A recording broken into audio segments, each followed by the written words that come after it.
Hello everyone, welcome to this Modern Masters booster draft. I wrote an article about Modern Masters last week and I said that this wasn't a particularly useful format to draft and that there was only little that we could learn from it. And I do stand by that point that it isn't as interesting on a learning perspective as is, for example, Dragon's Maze, Gatecrash, and Ravnica. It's still a very fun format and I didn't want to deprive you guys of a draft. So here it is, here's our first booster. We have a couple of interesting cards. The one that appeals to me most is Dirk Ballad. It's basically a 1-drop and it's a very big creature, I like it a lot. There's also Warren Pilfers, which I like. It's a decent guy with a raised dead in it. Fury Fall is removal with basic land cycling, which I'll get to later because that's really important. And there's Either Spellbomb and Echoing Truth as blue spells. I'm going to keep my options open here and take the Fury Fall. I don't think it's a spectacular first pick, but it's not all that bad. I mean, it's decent removal, you can easily splash it, and the basic land cycling comes in handy if we get into multiple colors. This is awkward. Well, here the foil is missing, so there was probably a very good foil in here, because this is not something you pass along the way. Yosai is definitely a limited bomb. There's also Lightning Helix, which is a very good card. And there's Errand Ephemeral, which is a very good blue. This is a cement card. And there are some other cards, like there's another Ballad, there's an Echoing Truth, there's the Ivory Giant, which is decent. And things like Giant Dust Wasp and Warspite Chaseling definitely make decks in their colors. Right here we're just going to pick the Yosai, because this is something that that definitely needs to be taken out of here as soon as possible. This guy can win the game on his own. Yeah, so I'm going to take the Yosai. This is setting us up for the Giant archetype, which is red-white. Although I think I might actually want to have green with this to have some ramp in Search for Tomorrow or Kodama's Reach, and just get the Yosai on more. For further reference, this is a Phantom event, so the cards that I pick won't be the cards that I get to keep, which means that cards like Tarmogoyf will just be wheeling around the table because they're basically unplayable and limited. This booster has only a few medium cards. There's Hillcomber Giant, which is a fine 4-drop. There's Sanctum Gargoyle, which is okay in your very good in the artifact deck and just okay in other decks. Dark Pitcher is very good in the Goblin deck. It's also a removal source. I think I like it best. There's something to say for Lotus Bloom and Suspend. There's Empty Warrants and that sort of tricks, and that's very decent. And if you spend it on turn 1, and you can play Yosai on turn 4, so that's okay. I think it might actually be better than a Dark Pitcher. It just gives us more options. Dark Pitcher only gives us the red-white Giant and or Goblins archetype, and this gives us just a couple of more options. We can now choose to go ramp, or we can choose to go combo, or anything. So just taking Lotus Bloom and see where we get with it. This booster has as the Red Woodfall Primus. I like the Woodfall Primus, but he's way too expensive. 8 mana is a lot, even in a format that's like this. The Modern Master format is a bit slower, because it can afford to be slower. All the cards are insanely more powerful than an average card from average format. This is also the reason why we can't learn all that much from this, because there's never going to be an equivalent format of this. This is a one-time event, and the only thing that you can compare with it is cube crafting, and there aren't going to be any events in this kind of powerful formats where cards just are through the roof on a power level. For this booster, the choice is basically between Saltfield, the Recluse, and Ivory Giant, which are the white cards which I want to focus on at this point. And I'm going to take the Recluse because I think it's a bit better. It wards off early attacks. It's a cleric if you get more cleric searchers in the course of the draft. More rebel searchers, sorry. I think I said cleric. I meant rebel. There's a 2/1 guy who can search for rebels. There's Blight Speaker who can search for rebels, and rebels is a decent archetype. There are a lot of good creatures. This booster has a Grape Shot, which is nice if you want to go for the Storm deck. There's also Feud Killer's Verdict, which I like. 10 life is a lot to gain, and 5 of Giant is basically a given because there's going to be a whole lot of different. You're going to be ahead when you gain 10 life. It's just like that. With all the other cards, there's a lot of green pushed. Cards like Incremental Growth, they were insane. I'm going to take the Grape Shot here, by the way, so we can see if we can finish off the combo deck. Incremental Growth was very good when it was played in Lorwyn. It's just about average in this format, for the very simple reason that its power level is too low. All the cards are already better, so the creature with the +1/+1 counter is not really going to matter, and the other two creatures are going to be like, man, we got a little bit bigger. And if you see what kind of creatures there are running around, it is a very mediocre boost, especially when you compare it to the card like From to Domains. So yeah, incremental growth isn't the same bomb as it used to be. This booster has an interesting Vivid Marsh. Fixing colors is very important, and the Vivid lands are very good at this. All the other cards are basically meh. There's Penumbra Spider, which I like, but it's double green and we're not heading for any green type. So we have choice between Emerald Seekers or some fixing. I'm just going to be wacky and take the fixing here. If we want to go for Storm deck, we need to do it properly, and Vivid March is one of the cards that allows us to do it properly. Here's another Grape Shot. I'm not really a fan of the Grape Shot. I really want the Empty the Warrens for this deck. Grape Shot is fine as a throw-in, as an add-on, but we need to get more cards like Empty the Warrens to make it really work. Also, here we have a card like Reach Through Mist, which is fine if you want to create some storm count, but I'm not going to pick it very high because it's going to go late anyway. There's a Vivid Creek for fixing once again. I like Verdalken Dismissal on the splash, but there are a lot of cards of 6 mana that are going to be using this spot, so I'm not going to pick it very highly. And I'm once again just going to pick the land and see that we have a decent mana base, so we can pick up anything you might like along the way. Something like Desperate Ritual right here. I like the Desperate Ritual. It might even make the deck if we don't go for Storm, because it can just accelerate us into Josei. If we get a couple of arcane spells, it can really get us with a lot of mana, and playing Josei on turn 4 is just insanely powerful. So yeah, I'm going to take the Desperate Ritual. It's the booster reopened. And there's not a whole lot left. There's Angel's Grace, but it does nothing in this format. There's still the Echoing Truth, which I think is a very decent removal spell, especially from the control tempo. And then on the upside, it gives you an out to get the Kitkin tokens or the Goblin tokens that are being thrown against you. Either Spellbomb is also fine in tempo, and it's a bit better in the Storm version because you just get cycled for 2 mana if you want, and it's only 1 mana to play, so it's an extra spell, so they can eat the Spellbomb here. And then we get a lot of cards that do nothing. I like the Ivory Giant that has a spend, so it can fit into the curve, and on turn 5 it is an extra spell for us. It's also an overall decent creature, so I think there's no shame in taking it. We could take the Echoing Truth, getting more into blue, but I'm not really that dedicated to it yet. And here we get some filler cards. I'm going to take the Giant because it's white and we can play it. Here's another Ivory Giant for us. And as you can see, incremental growth, I mean, it was first pickable back in Dorwin, and now it's just going to table round and round and round. I'm going to take Echoing Courage because it's very good with a lot of goblins. And there's Dalit and Hanakan. So far this deck can go in so many different ways. I want some Empty Warrens to make it work for the Storm deck. If we don't get that, that's fine. A lot of these cards just will work in the context of a mid-range deck, or a red-white mid-range deck that we're aiming for. And this booster gives us a very interesting card in Divinity of Pride. Now for sure this card is very powerful. It's a 4/4 flying lifelink creature that might become 8/8 at some point in the near future. Just without the second ability as a 4/4 flying lifelink creature, it would have been a very decent card. Were it not for the fact that it costs 5 white or 5 black or 5 any combination of white or black. This is difficult for a deck, especially if you're going to be a red-white, because getting 5 white sources is going to be a pain in the ass. But you have 2 Vivid lands here, and we have Lotus Bloom, which convinces me that we can pull this off. And the pulls to the other colors are minor. Red is minor. We can easily ditch those cards if we don't want red, and Fearfall is nothing special. And we can easily splash him off these kind of lands, which can also pay for the Divinity of Pride. So yes, I'm feeling very comfortable that we can play this card. I'm going to take it.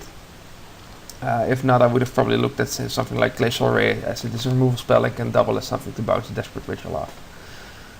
Here's Manamorphose, which is very important if we're still pursuing the Stormfront, and it's also powerful because it can help fix our red mana into white and red mana for the Divinity of Pride, so it seems like a natural fit for whichever deck we are going. The other cards in Booster are not that powerful. There is Bone Splitter. Bone Splitter is a very good card. And there's Progenitus, which does nothing because there's no way to get him into play easily. And all the other cards for Pure Deaths can set up with the Empty Orange type of deck, but I'm confident we can get more of those cards if we really need those. So I'm going to take the MMDraft here. And then we have this booster, which has, once again, a lot of medium cards for our deck. And when I say medium, it means that for the Storm deck they're not helping, and if we're going for the mono-white deck they're, well, not all that good. But these cards really are very powerful in their own right. I mean, this is basically a booster which is still filled with several first picks.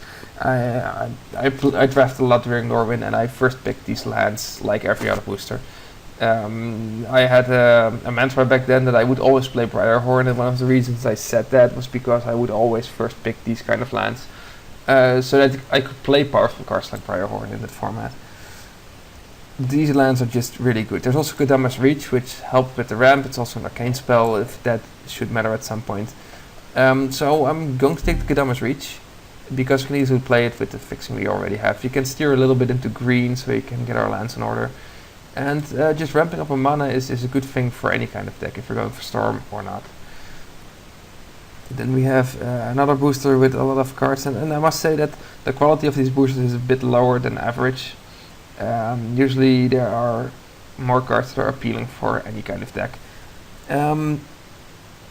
But it might be just these boosters. There's Vivid Kraken here, which I like a lot because it gives us red mana as a natural, and yeah, that does count, especially if you are going into a lot of these kind of cards with very specific mana costs. Then it does matter what the land still gives if it's empty. So I'm going to take the Vivid Crack here. Yeah, and the spells will follow later. Okay, so here we have Cherry the Gitu. She's fun. She's fun. She can set up some really good turns with her exiles, especially if you get cards like Rift Elemental to go along with it. There's also Death Rattle, which is a very decent removal spell. It can be very cheap in the late game, which is often very relevant. For the other cards, we have like Bats of Insight. We have yet another Vivid land that we would like, but won't really want to chase right now. Death Rattle is easy removal, and I'm just going to pick this to destroy any opposing creatures. Then here we get another couple of interesting cards. I really like Reach of Branches. If you're going on full green and have like 8 or 9 forests in your deck, then this card will make you a lot of Tree Folks. And a 2/5 is still a sizable creature in this format, and that's important. As it is, we're not going to use it. We're not going to play all that many forests. We have Blood Moon, which is useless in this format, and means we either get something like Stir of Pride or Blinding Beam, which is basically tempo combat trick. Or we get something like Sense Enlistment, which is okay, but not really all that good. Or Blind Spot Giant, which might actually be the best card since we already have 3 giants, and if we hit 8 or 9 giants in the blind spot, it can be a heavy hitter.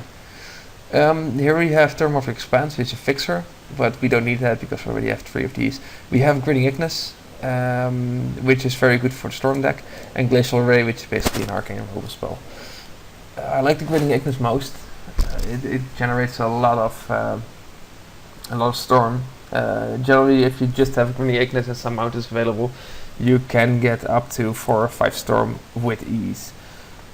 Especially if you're going to play Grapeshot as your card instead of Empty the Round. So I'm just going to take the Ignis and still hope we can pick up Empty the Rounds. I think it might be overdrafted right now online because it is a very popular deck to draft. It's a lot of fun if it comes together. Just hopping on 16 goblins and hitting the opponent over the head with them is very powerful, it's very good. And there aren't a lot of answers running around for it. There are no cards like Infect or something like that. I mean Infest, which gives everything -2/-2 and just solves everything. The only card here is Molten Disaster, and you have Echoing Truth, and that's about it. And Molten Disaster is rare. Here we have another Manamorphose, so we're going to take that. And here we have Sting Scourger is a fine tempo creature. And we have Hellcomber Giant, which is a giant and a creature, so we're going to take that because we are a bit low on creatures. Here's Paradise Mantle, which is very decent in the Storm deck as well because it costs nothing. There's also Peer Through Depths, which might be relevant if we want to go looking for Empty the Warrens, but we don't have a lot of blue leads, but we don't need a lot of blue leads, I suppose. I'm going to take the Paradise Mantle because it's uncommon and I like it a bit better. Here is a lot of cards that are... The Sandstower is a pretty fine card if you can get Empty the Warrens. There's also Rift Elemental, which can help us time our Out of Giants and our Lotus Bloom a bit better. It's also a decent attacking creature. I mean, if you have something in suspend that can do a lot of damage or it can trade something. I'm going to take Sensor because uncovered I think you can pick up the Rift Elemental if you really want one.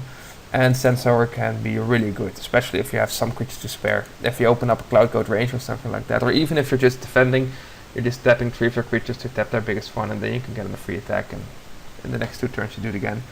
I'll take the Bearded Depths here, and here the Echoing Truth. And here's Sense Enlistment. So, as you might see, we already have 30 cards lined here. I haven't clicked away anything, because a lot of these cards are still going to be under consideration. The deck can go in many ways, and a lot of these cards are still playable. They might not look like much, but something like Honeycomb might still hit the deck if we get a lot of arcane spells that are worth getting back. There are some cards. Oh, jeez, we have a Kaiga here. There are some cards here like the Pietro Des and the Metamorphosis, and yeah, they are going to make the deck regardless probably, because you have Divinity of Pride which you want to play. So if you want to go Storm or not, these cards will help us fix our mana, and the fact that they don't cost anything, well, it just makes them auto includes. So we have a booster here. We have Kaiga, which we're going to pick because Kaiga is just like Yosei. It's an obvious bomb. It's insane. It's a very big flyer, and if someone has an answer for it, it still does something for you. Other picks in this booster are once again Lightning Helix and Fruit Kills Verdict. There are some giants in here which are okay for a deck, and there's another Grape Shot if you really want to pull off the Storm thing. I'm just going to take the Kaiga. Here you have Figure of Destiny, which is very good. I think I only would have picked Empty the Rounds over it at this point.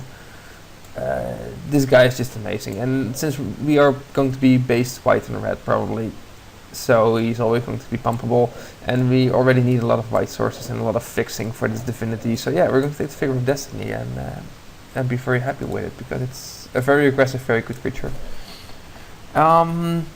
Here we have something, there's a Foiled Dragonstorm. It's a rubbish card. Here we have Riftbolt, which is removal. It has Suspend, so it can help us set up Storm again, so it's an easy pick. Other cards I would consider, there's Eternal Witness, which is okay in Limited. I think it's being picked in real life because it's worth like 5 or 6. But it's an okay card. There are still 2 lands in here. There's a Kitten Greatheart which works good with Giants, but I don't think the Giant team will work out for us because we don't have enough of them yet. But I'm very happy with Riftbolt. And here, finally, we get into the Warrens payoff for our waiting. There's still also Lotus Bloom, which I would like to pick as well, because Lotus Bloom will help us accelerate into these big guys. But I think we really need Empty Warrens right now, so we can make the most out of these Metamorphoses, this Desperate Ritual. And we got a deck to go to, so I'm going to pick the Empty Warrens. I would have picked Lotus Bloom otherwise. Cards like Bardic Dragon are okay, but this card really doesn't have Suspend. It doesn't work that way. It's just a 6 mana for a flyer. So it's a little Sheevan Dragon, and that never hurt in any format, but if the power level is so high like it is in this one. I mean, this card used to be a rare, now it's uncommon, and that says something about how high the power level of this set is. And the Warrens, here we go. And here we have Path of Exile, which is decent removal. I may be overvaluing Path of Exile a bit. I've actually first picked this card because I really like the versatility. You pay 1 white mana, you remove 1 creature, no questions asked. It even stops these guys from triggering their abilities. So that's worth something in my opinion. Other players are not so positive about this card. I mean, they do get an extra land, and if you like Path of Exile 4-drop, they accelerate into something big next turn. But still, I think it's a good card. I think it can solve some very specific problems for a deck, and I'm going to take it here. And here we have another couple of cards that I like. There's Nantuku Shaman, which I think is a good card, at least in Time Spiral. It was very valuable because it always was a card advantage race, and there was only little tempo going on. Since there is tempo here, that devaluates him a bit, and the power level is a lot higher, so he gets a little bit worse even then, and he eventually got stuck on my sideboard a lot. So, not all that good, but still okay. There's a Rift Elemental, which I talked about. We might want to have this card so we can time our Ivory Giants or Lotus Bloom a bit better. Also a Hammerheim Deadeye, which is okay, it's just creature flying removal. I'm going to take the Rift Elemental here because it helps the deck more than the rest does. And here we get the next booster, and there are well, we basically have the same choice. We have another Deadeye and a Rift Elemental. This was a Blind Spot Giant, and there's Mad Auntie. And Mad Auntie is a really good card in the Goblin deck. It's also really good with the Empty the Warrens because all your Goblins suddenly get 2/2.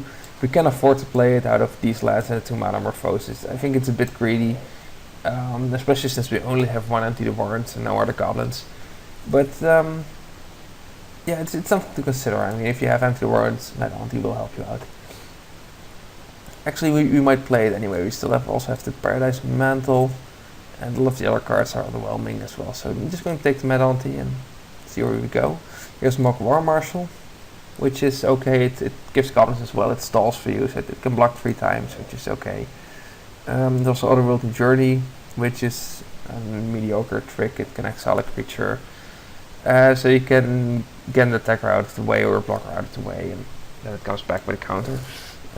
It's okay. It's definitely underwhelming in a format with this much power. There's also Ambush Scout, which I talked about a bit for the Rebel deck, and Ambush Scout is well, that ship has sailed for us. So I'm going to take the Mock War also because it stalls more than the Scout would, and it's a Goblin for the Mad Auntie. It's even something that we can play in the middle of Storming Up because it's just a cheap card, a cheap spell. Here's another Grape Shot. I suppose we're going to pick that and probably play it. Here's another Sandsower. I really like Sandsower with those Goblins. And here we have a Kicking Greatheart if you really wanted it, but I'd rather have the Vivid Grove here and get some war fixing going on. This might be a sideboard card. Battle of Insights might be something we could consider. One of the great things of this format is that we have all these cards and all these options, and we're going to have a lot of sideboard options as well. We can just basically change our deck into any other deck we want in game 2. So if we are faced with an aggressive deck, we might actually go off of the Storm plan and just do something else, because those are the options you have. Cards that are not going to make this deck, like the Blind Spot Giant and stuff, they might actually be very valuable against a deck without removal. That is trying to do something else against us, perhaps with a lot of flying creatures, and then having a 4-power attacker that can just attack after you play the Hillcomber Giant. Well, it's an option, certainly. So let's first see what we can get if we try the Storm deck. So I'm just going to put all the Storm cards in. Let's see, this one was 1, Desperate Ritual, 2 Grape Shots, Grinning Ignis, Riftbolt, Ems of Horns. We have these kind of cards. Okay, so this would be the setup for that deck. We have a lot of fixings, and I'm just going to add some of the other late game buffs we picked up. We have these 2 cards, we have Yosai, Kaiga. There's Death Rattle, which removal, like Fearful was, and Auto Exile, and sure, 1 Sandsower. So this would be the basic setup of the deck. It doesn't really have all that much curve to speak of. These cards are all not creatures. We're probably not going to play that on turn 4 if we don't play all the other spells as well. These go here. These are removal spells. So this deck, it basically has some bombs and that's it. So we could use a few more creatures to do something with.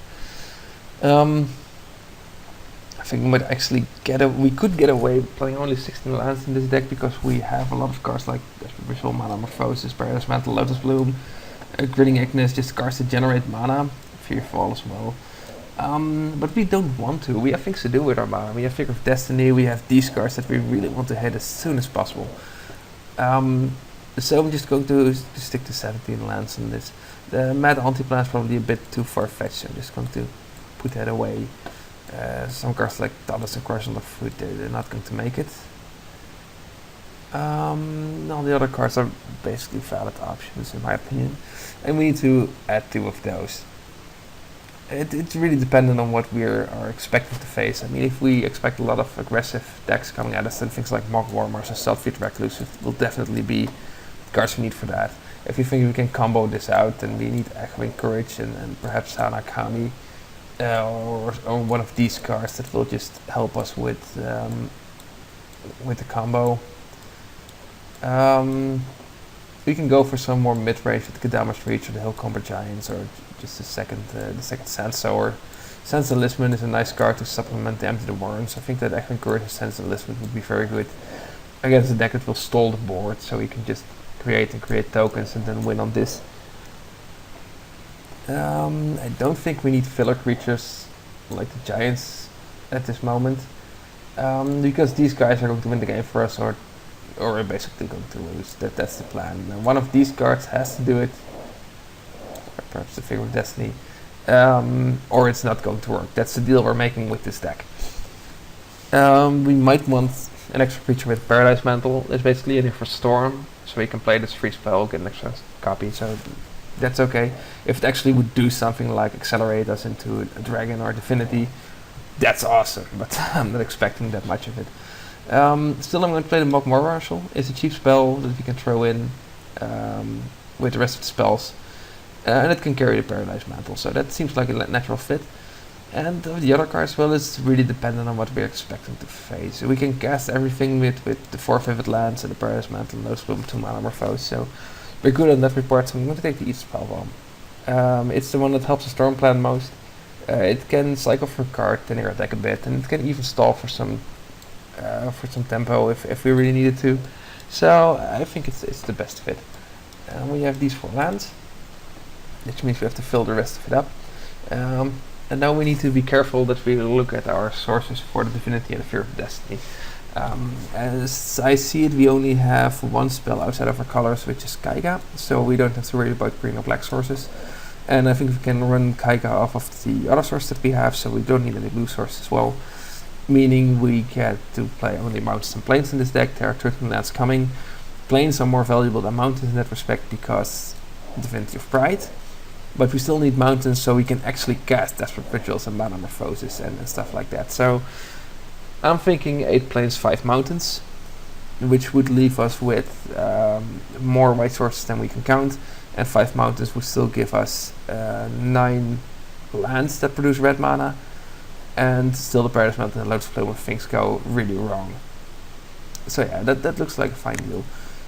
Suggest, well, it gives a very awkward mix right now because it doesn't understand what we're trying to do here. I believe I said 5-9, but it's 5-8 obviously. Did I say 5-8? I might have said 5-8 as well. I can't remember. Now there's the Death Rattle, which technically is black, but that's it's not all that important. I mean, Delve does mean we can delve away the black mana, but we still have enough sources to definitely play that card. This is looking very funky, and I will be honest, I haven't drafted this deck in this form before. I've always had a bit more stable Empty Warren plan, or not at all, so this half-half with going Empty Warrens or going for a big bomb is new to me as well. Still, it looks very promising.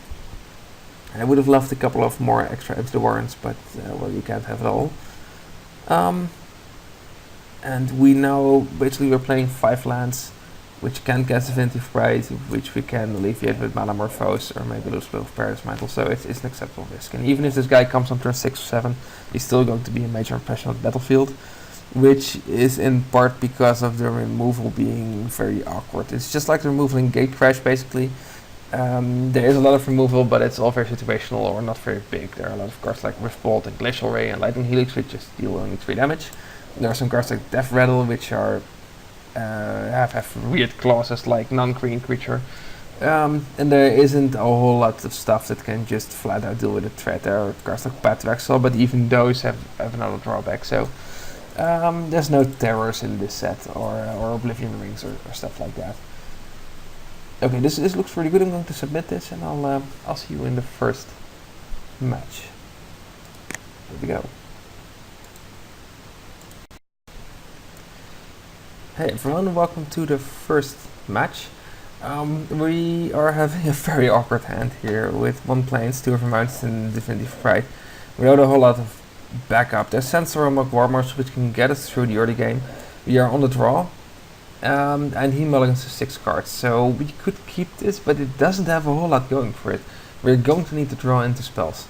We could just mulligan with him, but it really depends on his deck. If he has a deck like Fairies or a Storm deck himself, this hand is not going to to cut it. If he doesn't have any of those decks, this will probably be very decent. We have time to wait for this. This can buy us some time, and eventually we will have Dead Rattle. But we have a lot of dead cards, so I'm just going to mulligan this away for something better. And we get this, which is a whole lot better. Figure of Destiny is a game-winning threat on its own. It's very big. We have the Rift Bolt, we have the Rift Elemental, which we can use to get some more early game going. And yeah, I think it was a good mulligan decision. So now he's deciding if he wants to mulligan to 5 cards. And we'll have to wait for him for a moment. So as I said, there are a couple of archetypes in this format. If you have drafted this, you probably recognize them because they're laid on pretty thick. Though there's a Storm deck which we tried. There wasn't a lot of it going around, so there might be another Storm deck going there. He's keeping 6. There's also a couple of tribal teams. There's a fairy deck, there's a Kitken Giant deck, stuff like that. There's a Talent deck, obviously. And he starts with the 4, so we'll start with Plane, because planes are strictly better than mountains. And a Figure of Destiny. Green doesn't have any removal at all, especially not for something like Figure of Destiny. Use a Rift Sweeper, well that could have ruined our day. We get Vivid Crack, which is fine. We'll just play the Vivid Crack, we'll just level up Figure of Destiny at the end of his turn. And the Crack can just go and do stuff. Rift Sweeper is a pretty decent card in this format. It's as 2 mana 2, it's a bit underwhelming. On the other hand, it can very often get one of those cards that is just suspended out there on turn 1, like Darkwood Ballad, Ivory Giant, things like that. And just get rid of it. There's also cards like Search for Tomorrow, which you really want to cancel out with Rift Sweeper. This seems to be straight up green-red. It's not a settled archetype. I haven't seen it a lot. So we'll just hit him in the head for 4 with Figure of Destiny. There's removal spell in red, Torrent of Stone, which can get rid of Figure of Destiny, deals 4 damage to a creature. It's still basically a good trade. It'll take out his tempo next turn. And he's already low on cards because he mulliganed as well. He has another Search for Tomorrow, and he's not playing it, he's exiling it this time, so he might actually have something. He has Greater Mossdog, which is just a 3/3 creature. It has Dredge, which is not nearly as relevant as it would have to be. So we just get Figure of Destiny in again. He's 1 card left in hand, so I don't think it's very. He has. So I don't think his board is going to prove all that much. It could be a big guy, one of the big green guys or something like that. Our Figure of Destiny is well on its way to becoming an 8/8 after applying a first strike. I'm going to put out Rift Elemental because that should be able to attack next turn. A nice trick with Rift Bolt, of course, is to spend the Rift Bolt, then remove the counter to Rift Elemental +2/+0 and just get the Rift Bolt immediately anyway. So it's a 3/2/0 on the Rift Elemental. He's going to attack with everything he's got, so we're going to take 5. I'm not going to block here. It seems like a waste of the Rift Elemental.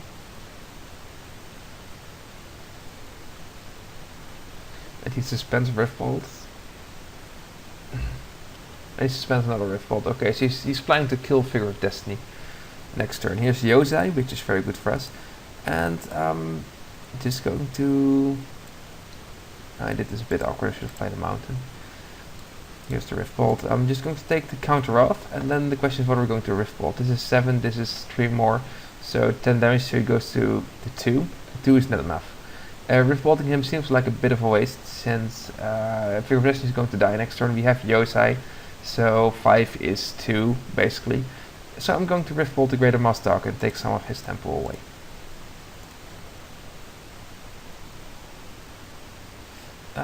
This one.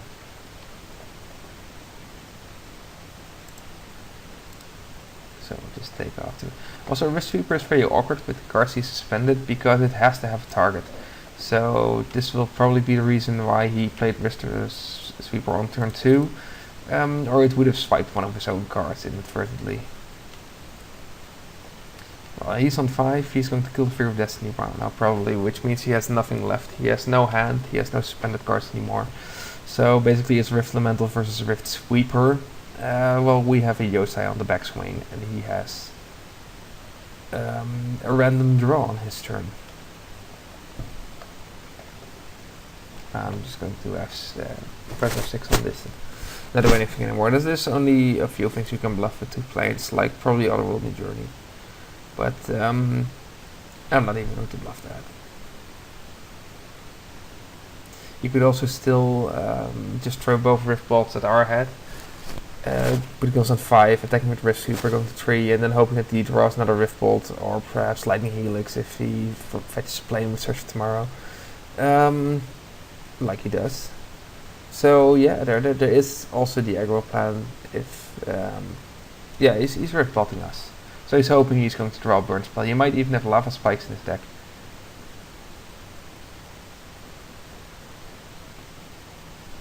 And now he's completely dependent on the draw. If he might even have Brute Force, which is also he's not doing anything. So I'm just going to make this very big and attack with it. Our Grove is now first. Yeah, and that's the game. So he didn't draw what he wanted. It does tell us that he is probably playing a hyper-aggressive deck. He might even be playing those aforementioned Lava Spikes and stuff like that. Just to get us low. He might be playing Brute Force, things like that, and creatures like Greater Mastodog might actually be the end of his curve. Just to have something there that can hit us in the face when all of the removal is flying at it as well. It's something to keep in mind for what we are doing during sideboarding. We have a few cards we can use against him. I think the Saltfield Recluse might be of use here, so I'm probably going to put that in.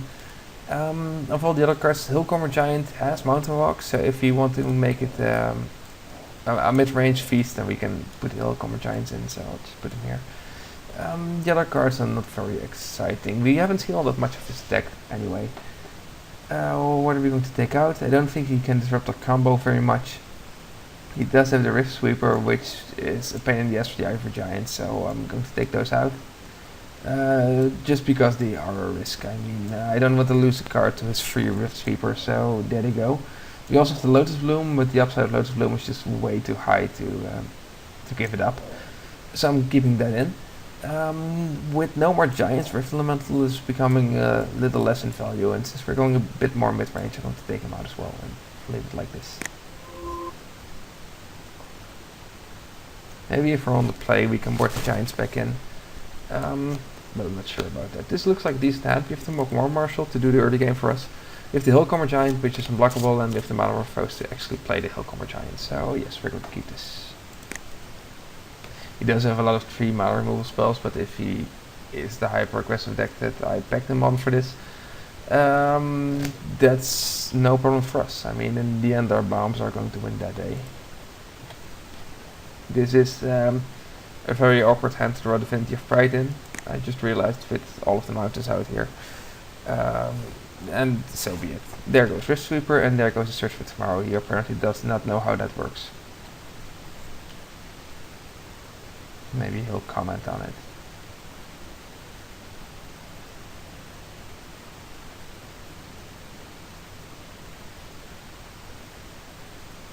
Or maybe he's slapping himself.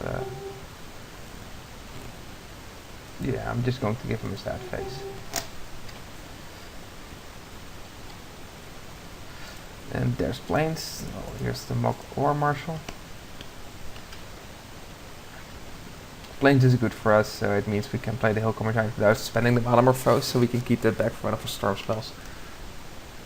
He's not attacking. There's no use in attacking. It would only bump into the Mock War Marshal. Now we have nothing to do on turn 3, so I'm just going to back him anyway. But there was no way for him to know that. Here's the Spellbomb, which I'm also going to keep back.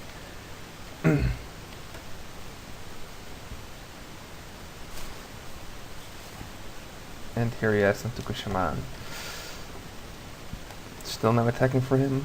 And here we have a Natural Plains, which is very good for us. And here's Hillcomber Giant.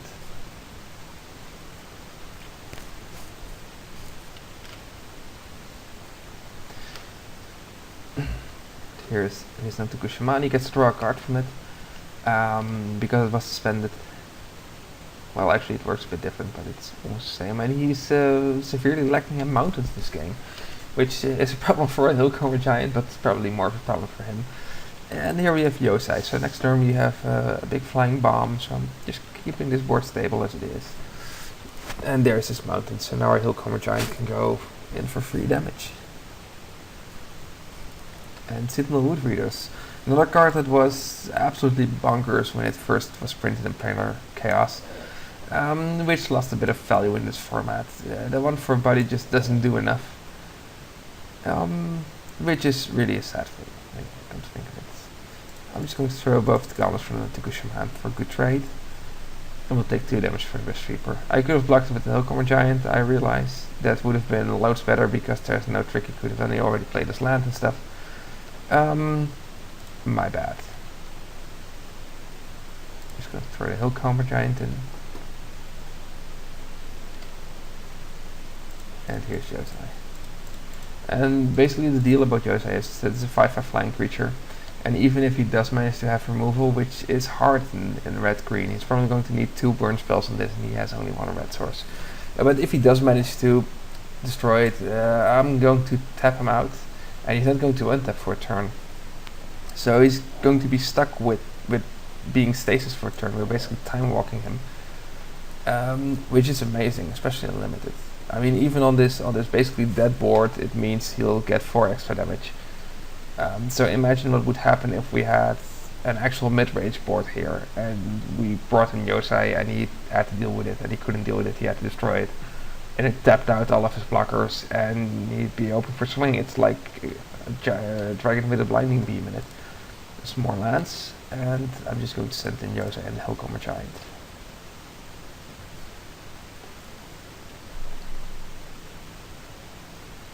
He has the Fiery Fall, which means he's going to skip out on a turn. I'm choosing this player, I'm choosing some permanents. Choosing some tap permanents for show because he's skipping his untap step, so they're not untapping anyway. He's taking 3 from the Hillcomber Giant, and I'm going to play the Sand Sour. He has turn to do nothing. And we get next turn, we have our own Fury Fall. I could start Cyclic Metamorphose and Ether Spellbomb for spells, but we're actually doing pretty well yet, and we have 2 Grape Shots, which go up in value as he is lower on life. So I actually want to hold on to these cards for Empty Warrants or Grape Shot, and just see how this board does fine. I'm not feeling threatened. Here's Thorn of Stone that I mentioned, killing the Hillcomber Giant, so now our tempo is gone. But he still doesn't have any as well, so we can wait.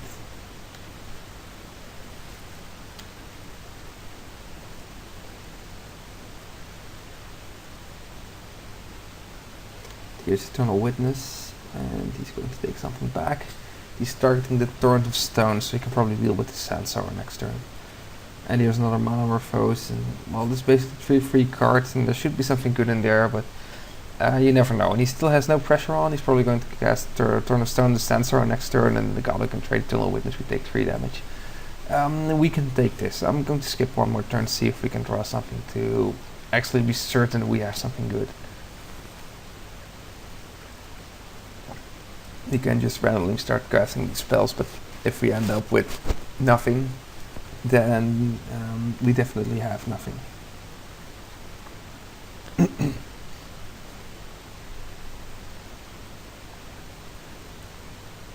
There's Bardic Dragon. Oh, we have to Fearfall for that, so that's okay. I'll just cast it now anyway. And this won't be very good to us in the whole scheme of the Storm, because it's 6 mana. We have the Rift Bolt. I'll just keep that back as well. Nothing going on yet. Here's another land.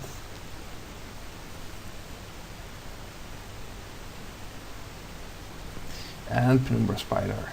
Yeah, this is a really good card. It's one of the best 4-drops of this set. And there's the Skyreach Manta, which would be 3/3, and an excellent target for a Rift Bolt. And he finally realized he could attack for damage, so the Sand Sorcerer is going to block the Rift Sweeper, and we're going to take 1 damage from the Wood Readers. Okay, Hillcomber Giant, that's fine, we'll just take care of that. and then play the Hillcomer Giant. Still keeping all of our cycle spells open. If we do get to play all those, we draw a Grape Shot, we can deal 4 more damage, which takes turn off of our clock, or can just kill his board. This is a bit awkward. He's playing the Rift Bolt. He could have shown us. We know he has Storm of Stone, so he could have just showed that to us. Maybe he wants to destroy the Sand Sower.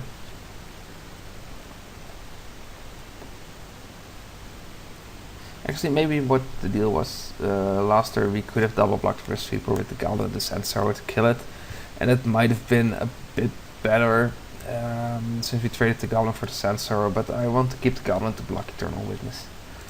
I'm just going to block the Rift Sweeper here. Just take 2. Nothing's happening. There's another Plains, so we'll give him another turn. I don't want to wait too long with what we have, so if you drop below 10 and we still haven't had anything, I'm just going to cycle anyway, which will probably in 1 or 2 turns.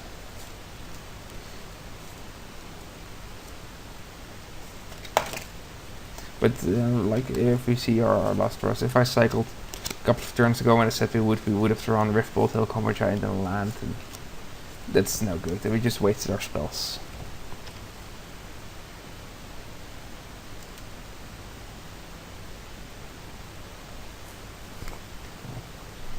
Here comes everything, so I could double black with Goblin Spell. That would probably earn us the Torrent of Stone from him, so I'm not going to do that. I'm just going to keep it up. And here we have Grinning Ignis. Well, if this doesn't do it, then I don't know what. So I'm going to see if we can find ourselves a Storm Spell. I want 2 red manas for a Grinning Ignis. Here's Figure of Destiny. Well, this is awkward. Now we can still go on the road to try for the Storm. Figure of Destiny will be killed by the Torrent of Stone anyway, so we might as well. I don't have 1 more white mana and cast this with a red and a white mana. I want once again 2 red manas. Then I'm going to play the Spell Bomb, and I'm going to sacrifice this for a card. And we draw Kaiga, which is good enough, basically. So I'm just going to play the Kaiga like this, and we can deal with that.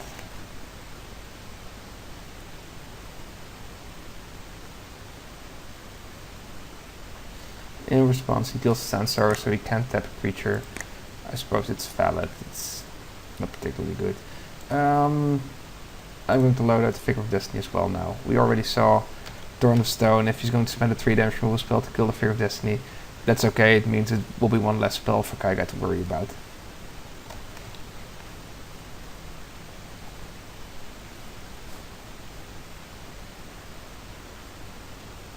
The Grinning Ignis is actually a very good draw.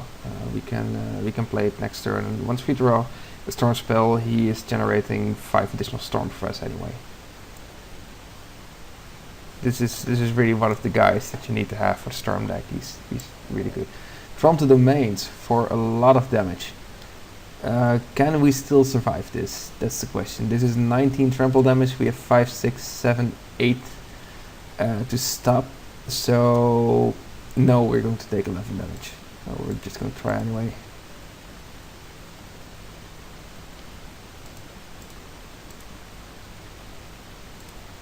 Like this. And we're going to die, which is a shame. One of the risks of the format, of course, there are cards running around like this, which are very powerful, and you might just lose the game. And that's our Kaiga trigger. Okay, so now we know that he at least has From the Domains, so we need to have a bit more speed to this, which means we're going to need to play a bit more risky to get something off. I think we would have won this game if we had drawn the Grape Shot at the end to Warrens to storm out instead of the Kaiga, the Figure of Destiny. So I'm just going to leave it as it is. I like the Hillcomer Giants. They did some damage, they drew some damage spells. Yeah, we're going to play first, and we have this hand, which is okay. We have the Lotus Bloom, means that on turn 4 our Divinity of Pride will hit the board, And well, he has a torrent of stone and things like that, but I think we can make it work. So no, I'm not going to mulligan this. We even have the empty warrants. We could just on turn 4 make a lot of goblin tokens if you wanted to. Suspend this, and here we go.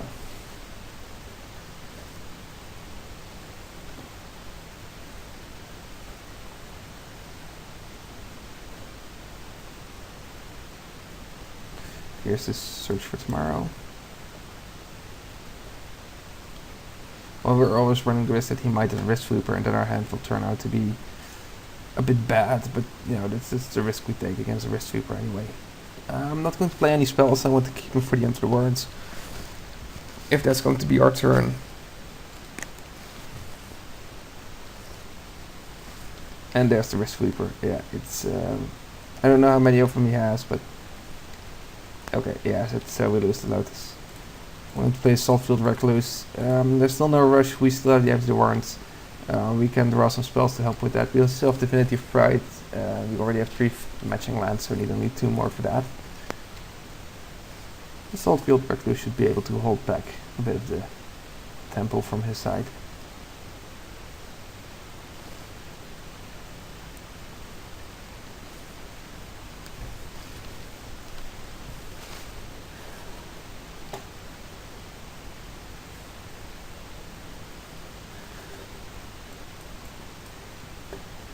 And here's Grading Ignis, and yeah, that's pretty good. Just going to put him down. And next turn he can start generating some storm for us.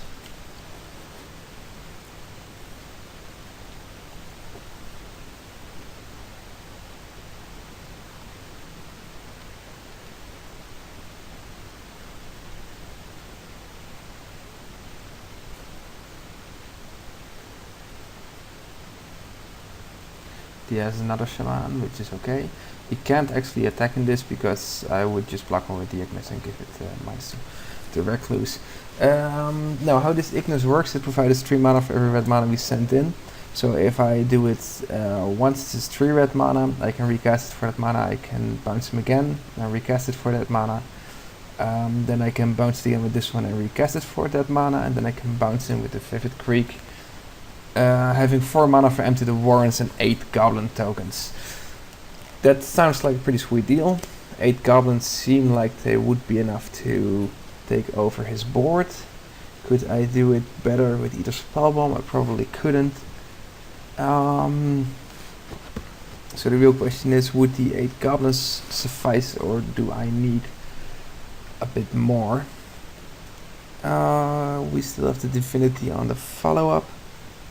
If we're going to draw a couple more lands, we could save a Goblin during our text of Saltfield Recluse. It's going to be close. He has 3 blockers already. We can of course bounce one, but yeah. I'm just going to go for 8 Goblins and see what happens. We still have options after. So replay this. Replay this. It's 2. Replay this.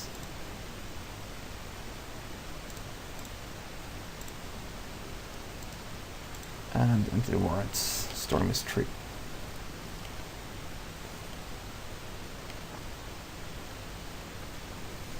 Here we go.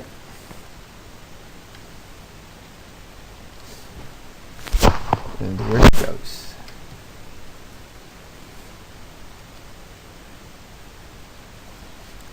He's getting another free card out of Snantiku Shaman.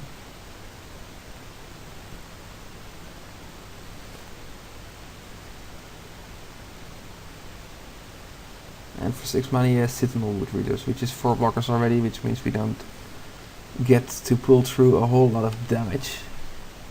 As it is, this is another land for a Divinity, which is okay. I could send one of his creatures back with each Spellbomb, then attack with all the Goblins.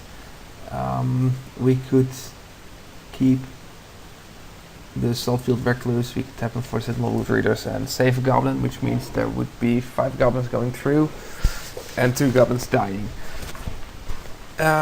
We do have to keep in mind that he is playing a Trumps the main deck, and he might have next turn he might have his third domain land and Trumps the mains for +9/+9.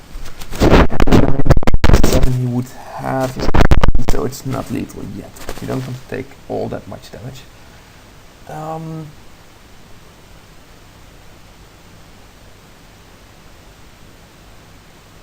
So yeah, we might actually have to wait for a grape shot and kill some of his creatures before we are going to attack. So I'm just going to put in the spell bomb, because the grenades will be our storm engine anyway. And then we'll just wait for a turn and stall it out. He has just too many blockers for these few goblins. Too many of them are going to die. So I'm just going to wait for the Divinity of Pride. That said, he has 7 cards. One of them will probably be Thornstone or a similar removal spell, and he can take care of it. You can save it one turn with either Spellbomb if you want to wait for another land. Here's just the generic Fatty, which we don't care about. And here's Hillcomber Giant, which we do care about. Let's see, this one has only 1 charge counter. So we're going to play this, and we need to take the charge counter off of Vivid Crack, because the Crack is still tapped for red mana for Grinning Ignis naturally.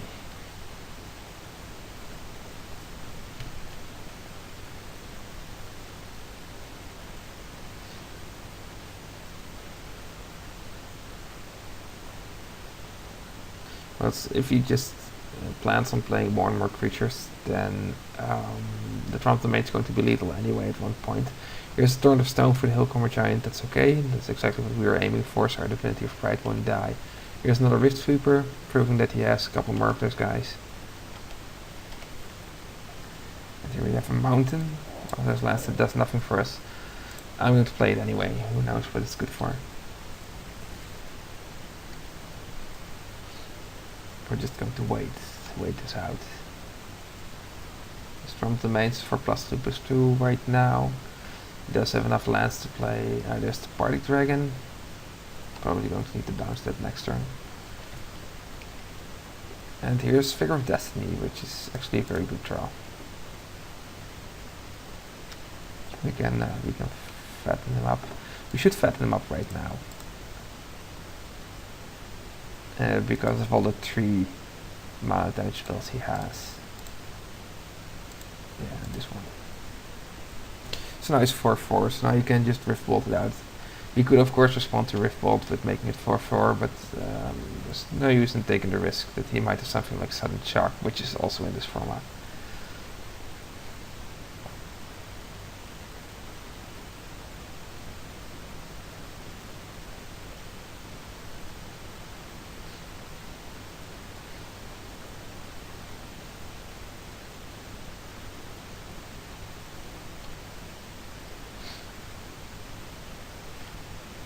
Here comes the dragon. I'm not going to declare any blockers.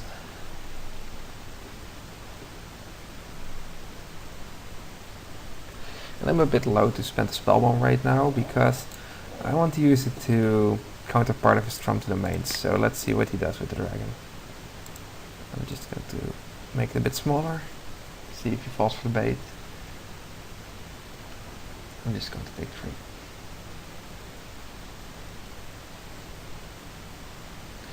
Here he has the Fear Fall, so now instead I'm just going to save my Kitkin Warrior.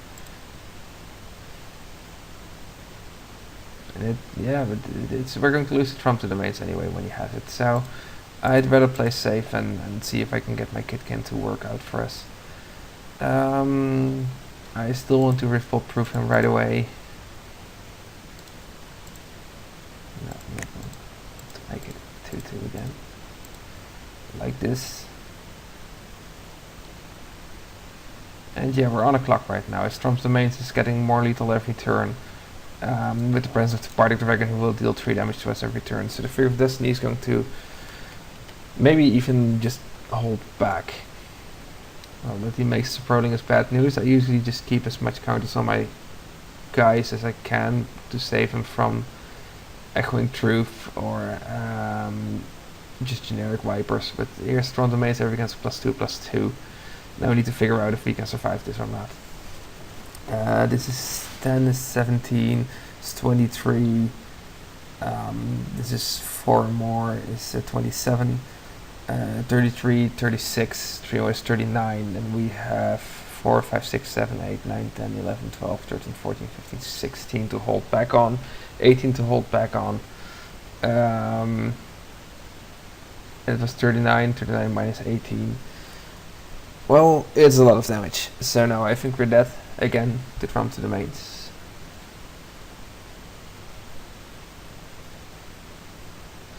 Let's see where it goes. Maybe he forgets to pump or something like that. Well, we can't win without the figure, so we'll make the most of it like this. And then we'll just hop some of these guys. This is good enough.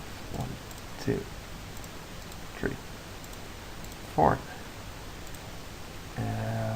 We can't kill anything else. Do we want to kill anything else? There's nothing that we could seriously. We'll just do it like this then. Yeah. And that's already 19 damage coming through, so that's enough. So just he has to order some blockers right now. And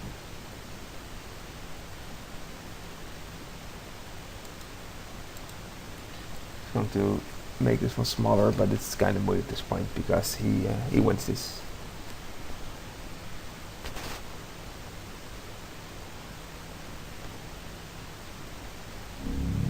Yeah, and that's basically how it goes.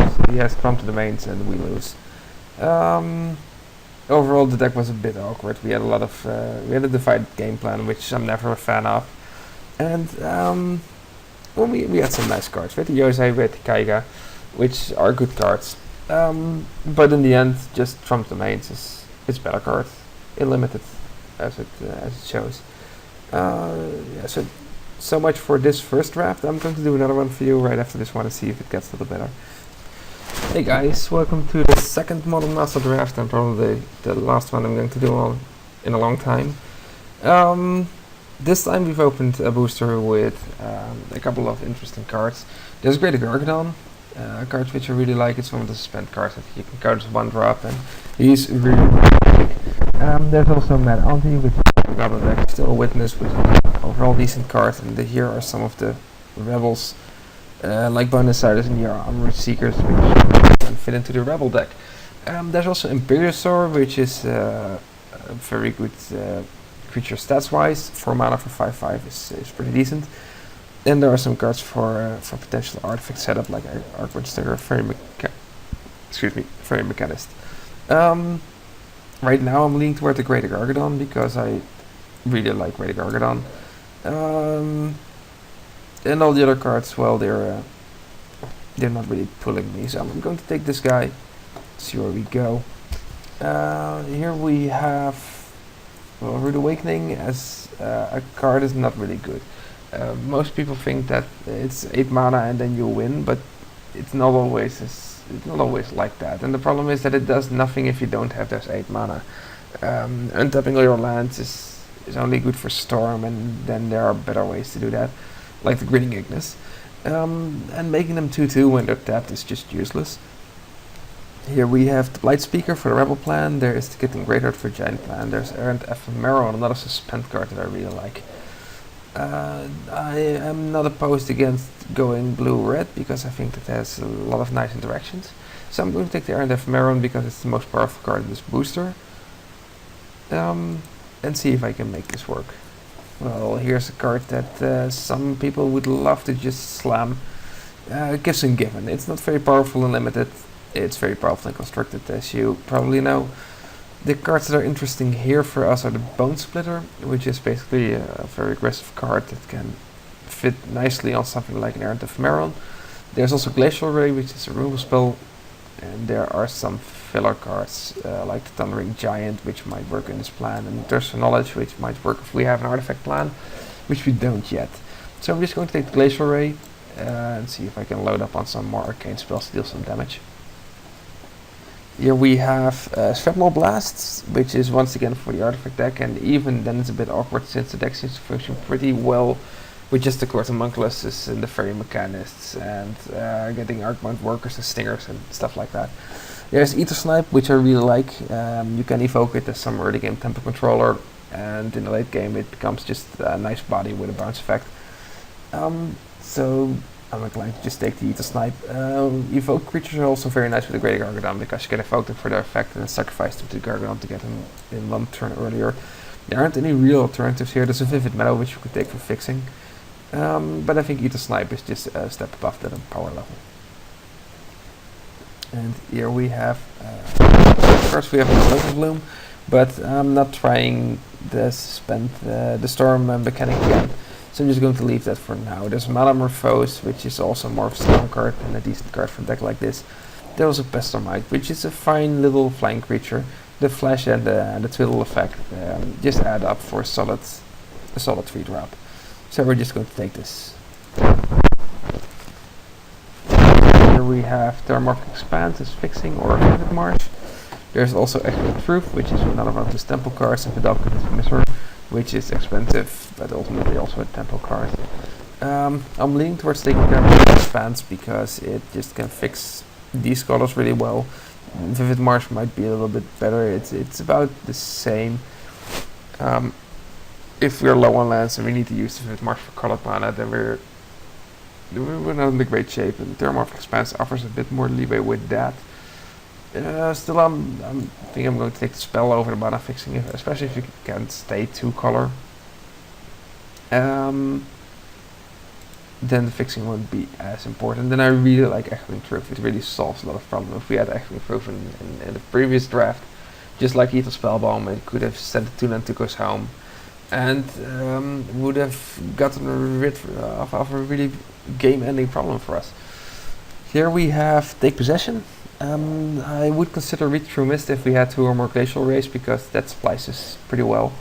I don't like Erratic Mutation. I've seen people play this in all kinds of decks, and now of course it's great to hit something like Errant Ephemeral or Great Gargadon and Ether Snipe and kill something, but you can still hit Glacial Ray and Echoing Truth, and if you have cards like this in your deck, then you just really can't afford to play Erratic Mutation because it's not solid enough anymore. I'm going to take Possession because I've always liked Control Magic effect, and it's not all that bad. Here's Dampened Thought, which seems to be an archetype. We have already one Arcade spell, which makes it a bit shady. I'd rather take the Grinning Ignis because it's a decent 3-drop. It'll help accelerate us into one of the more expensive spells. And best of all, it still opens up the door to the Storm deck, should it happen upon us. I mean, if we happen to get 3 Ignises and 2 Empty Devorances, yes, they're all going to make the deck. I mean, I won't lie about that. Here we basically have a little flying creature that is not interesting and a little cantrip instant that is not interesting.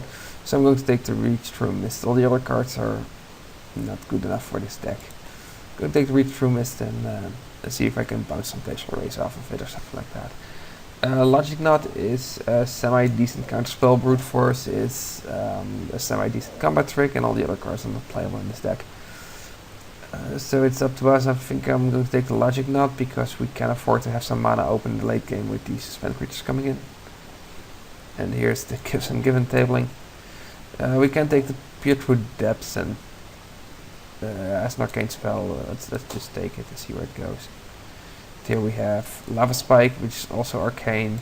So just take this and we'll end up with a lot of arcane spells that we're probably not going to play. Taking the Echoing Courage over the Stinger and Pepper Smoke. If we had taken the fixing, one of the Vivid Lands and Terramorphic Expanse, or 2 of the Vivid Lands, Pepper Smoke might actually be a splashable card if we have enough random fairies like the Pestomite. It's only a little trick, but it's very cheap to replace itself. That makes it okay. Let's see, which card did I disabled the Corrosion Grip, but we can keep it up there. Okay, so here we have the next booster. We have this very awkward Demigod of Revenge, and just like with the Divinity of Pride of the last time, it's very mana intensive, and we don't have the fixing setup we had last time, so I'm not going to take this. Instead, there is another Errant Ephemeron, which I really like. There's also Park Dragon, which, as I said, doesn't really have suspend. It's a 6 mana dragon. It's also Fearfall for fixing or just removal. And there's Careful Consideration, which is a very powerful card draw spell.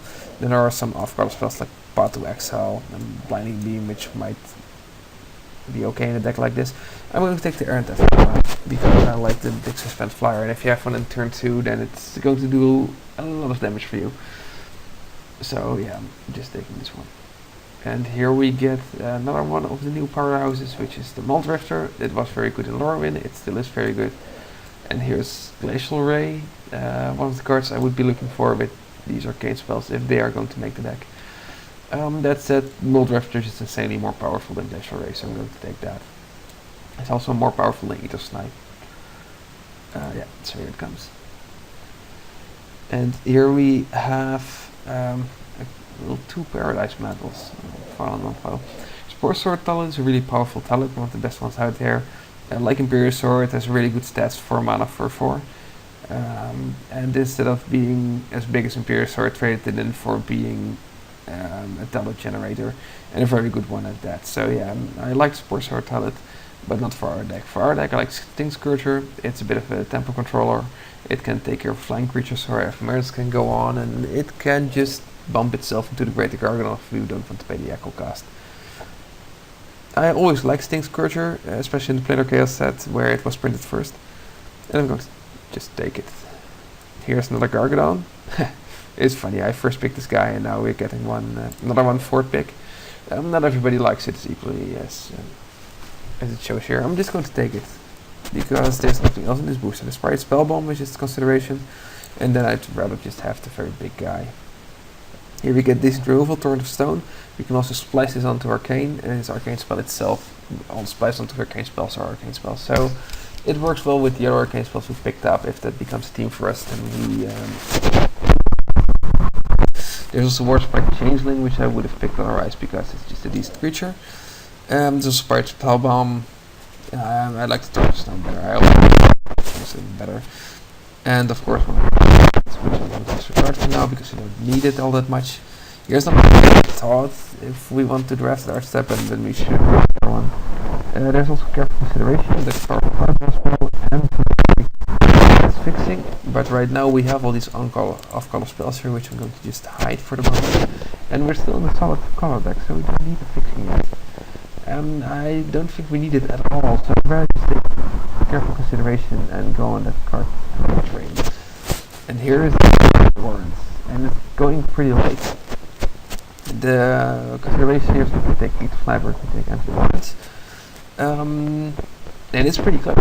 I like the Ether Snipe better for the deck we are drafting. A bit more powerhouse, the combination of tempo control late game, which the rest of the deck is also doing. Then again, we also have one Grenade Ignis, and the Empty the Warrants is never a bad card. I mean, if we play one other spell and then Empty the Warrants, we still get 4 goblins, which is decent. We can feed them to the Greater Gargadons. So yeah, I'm just going to take this, hope we see another Ignis come by, and make something of it. Here's another Echoing Cryptals, Perilous Research. I've seen people play this. I don't think it's a very good card, but it's not all that bad. Traumatic Visions can help our mana out with the basic land cycling, and then it's late game counterspell. There's another arcade spell in Piercing Depths. I'm going to take the Traumatic Vision here because I like the land cycling in it, and the 5 mana counterspell could be relevant to stop something like, say, Trump to Domains.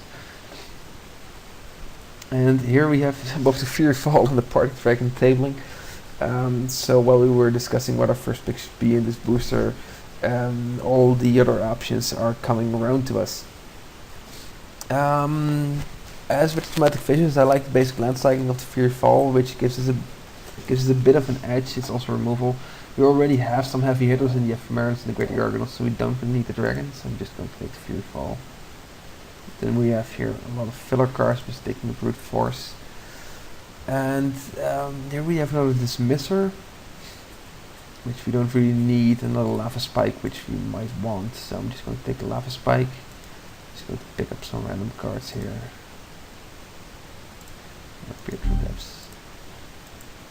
Just hide black cards. And now we already have 25 playable cards. I mean, things like Brute Force won't make it.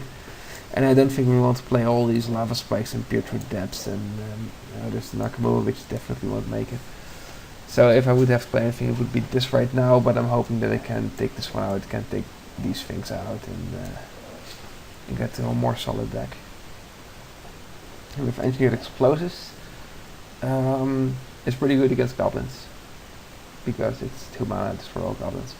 For our deck, it's going to be at 2 at best, and I don't think that's really worth it. There's a Pestermite, which is a decent 3 drop. There's a Murderous Redcap, which is a decent 4 drop. And Mock War Marshal, which is always favorable Greater Gargon fodder. That's about it. I think I like the Murderous Redcap best. It deals damage, it comes back with Persist. It has some synergy with the Greater Gargadon.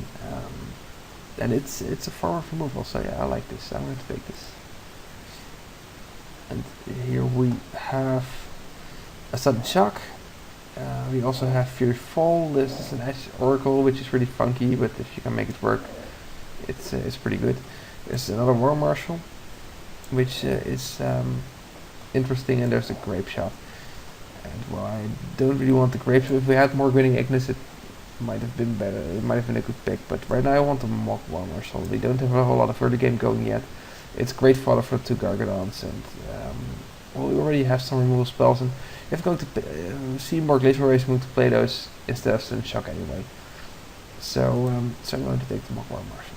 Here's another Ignis, and that's something we really want. The alternative here is Take Possession or Pestermite, which aren't all that good. So I'm just going to take the Ignis to sort of fill the gap we have here at 3, and make the empty ones a bit more, a bit better for us. Here's another Dampened Thought. If we had taken all of them, we would have had 3 right by now, and at that point it's starting to get playable, especially if you have a lot of these arcane spells hanging around.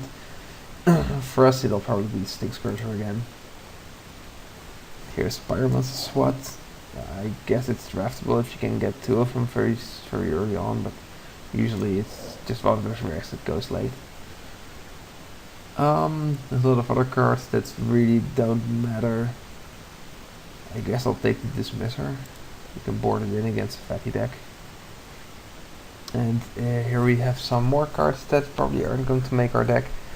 We have the Lava Spike. We can board in all the Lava Spikes against a deck like previous one that's a bit slower, that wants to get some combo or some mid game up, and you can just try and Lava Spike them to death with some damage raise. So you have spells to the Sprite, which can counter some very small spells if you don't have any fairies. All the other cards are not always interesting. There's Thundering Giant, which has haste, but nah. I'm just going to take the Lava Spike as a sideboard plan. And here we have a couple of cards that are not interesting to us at all. There is Red Trevor, which is a genuine good card, and one of the rebels that makes the rebel team work. Yeah, but I see it go late all the time. I mean, it's still a little creature that dies to all the little removals, and this is one of the few answers to one of the big flyers, so yeah, it's good enough. I'm going to take the Echoing Proof though. It's a nice sideboard card. I don't think I want to play 2 main. Here is nothing interesting, so I'm just going to take Fairy Macabre as a sideboard option. And here tables are Mock War Marshal, which I take gladly. So basically all this crap is just going out. I think we're going to play the Dismisser, and probably 1 Echoing Truth goes out, and then I think this is very close to the end deck that we're going to be getting. None of this is really appealing. I'll take the second Logic Knot. Don't think that these will make 2 of the deck either.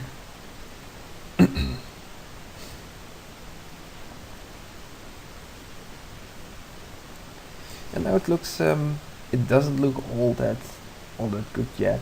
We have some very big creatures. We have some nice things to do, but this is still a bit underpowered considering what Modern Masters can do. Well, you saw the rares we had last time, and they are all going to be a problem for a deck like this. I'm going to take the second Take Possession here. Should we run into a deck with rares like that, and we want to have outs like that, then, well, I'm just going to take out the Dampened Thoughts. If someone was trying to get that deck, then we'll at least have taken one out. Yeah, sure, Changeling, and Sprite, and the Walk of the Grove. It's one of those generic creatures that was put in for purely limited purposes. There's enough to do with the set, and even in limited is not all that enticing. Oh, we have a lot less colors to work with than last time. Let's see if I can replicate this deck. we had a moment ago. That's a lot of red cards.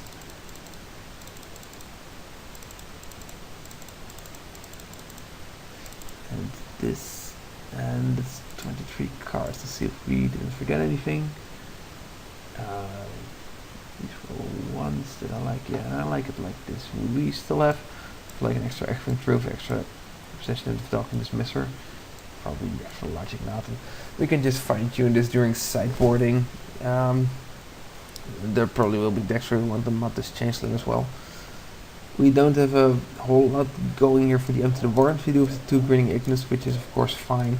And even if it's 4 mana 2 goblins and it's 2 chump blockers, and then they can go into Greater Gargadon, which is also okay. Do we have anything else going here? There are 2 arcane spells. We have the Glacial Ray, we have Torrent of Stone, so we can splice one onto the other if you really wanted to. See, these are technically 2 drops, and these are technically not 2 drops, so that changes around a bit. And these 2 could be 2 drops, and these 2 could be 3 drops. So it's all curve is all over the place. We can basically mold it any way we want, and turning Muldrifter into Council of Suratami is okay. Just evoking it on turn 3 and then eating it with the Gargadon and then draw 2 cards. That's fine. Okay, so this is at least probably more reliable than the deck we had in the last draft. I'm going to add some land. We only need islands and mountains. And I suppose it's just pretty even, so it's a 9-8 split. And I'm going to do it in favor of the mountains for simply having Grinning Ignis bounce more often. So it'll be 9 mountains and 8 islands. And there you have it. This is the deck with which I'm going to try again. So here goes, and I'll see you in the first match.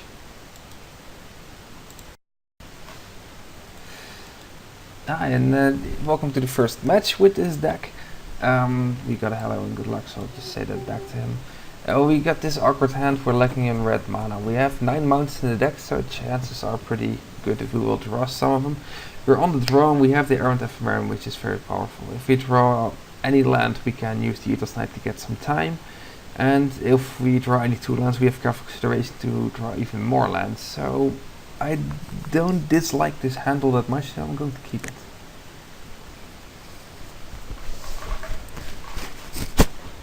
Yeah.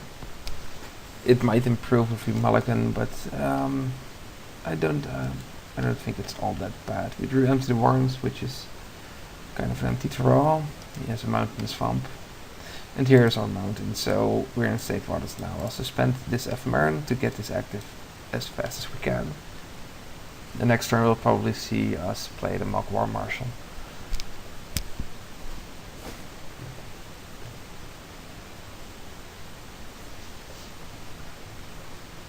He's playing black and red, which is a recipe for goblins, like this anti-snitch. And he might very well just be playing goblins. It's I don't think it's one of the stronger archetypes, but it's not all that bad. It has a lot of good cards. It has some recursion, but it's lacking some critical mass. This is really quite laggy. Well, it must be his connection, because it isn't us.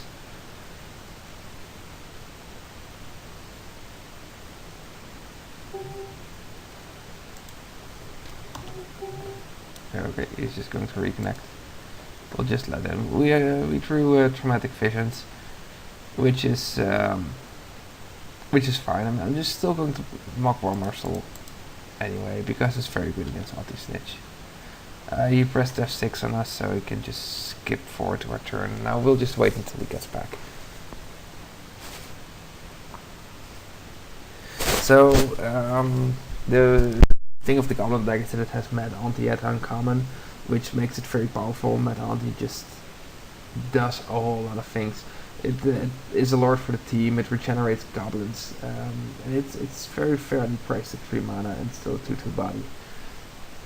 So if he starts to throw around Mad Aunties, we're going to be in a bit of a pickle, I suppose. Simply because it's a very good card for limited. Our outlook is pretty okay though. We have traumatic vision. If we don't roll land next turn, I'll just cycle this into land. In 3 more turns, our Ephemeron will be alive, and the these goblins can really just hold on a little while more. Here is the Mad Auntie we talked about. He's probably not attacking with the Snitch, because it would just trade against the War Marshal and the token. Yeah, now we'll have to pay for the War Marshal. I'm just going to pay this. There's no rush for us, and I think the extra chump is worth it. And here's another land, so you can still cycle Traumatic Visions if you want to. It's not a bad idea at all to just cycle it. It gets us an extra land, it gets us something to discard careful consideration if we want to, and we really want to ramp to lands to get the Eat Snipe running, to get the Take Possession running. If we take away his Mad Auntie, his deck will be a lot less powerful. Then we basically, I think we can just stall until one of our big flyers gets this game running.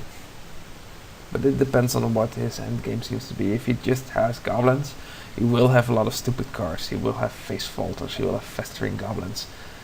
He will have more of those anti-snitches, and probably the end curve will be the Black Fairies like Green Spoiler Witches. That just isn't very good. On the other hand, he might have the full removal suite with the Torrent of Stones, the Rift Bolts, and the Death Rattles and stuff like that. And that will be a problem for the Ephemerons. They will just be dying. 30 seconds on the clock to play Swamp. Never been this bad before. Yeah, it's his lag. We've got nothing. I'm just going to throw the War Marshal in. It's not that we can take the 4 damage, but it's a rogue and it activates Prowl for some things. And we'll just basically uncycle this. We could keep it back to counter something, but I don't think that's worth it. Just take a Mountain out. One more counter from the Errant Ephemeron.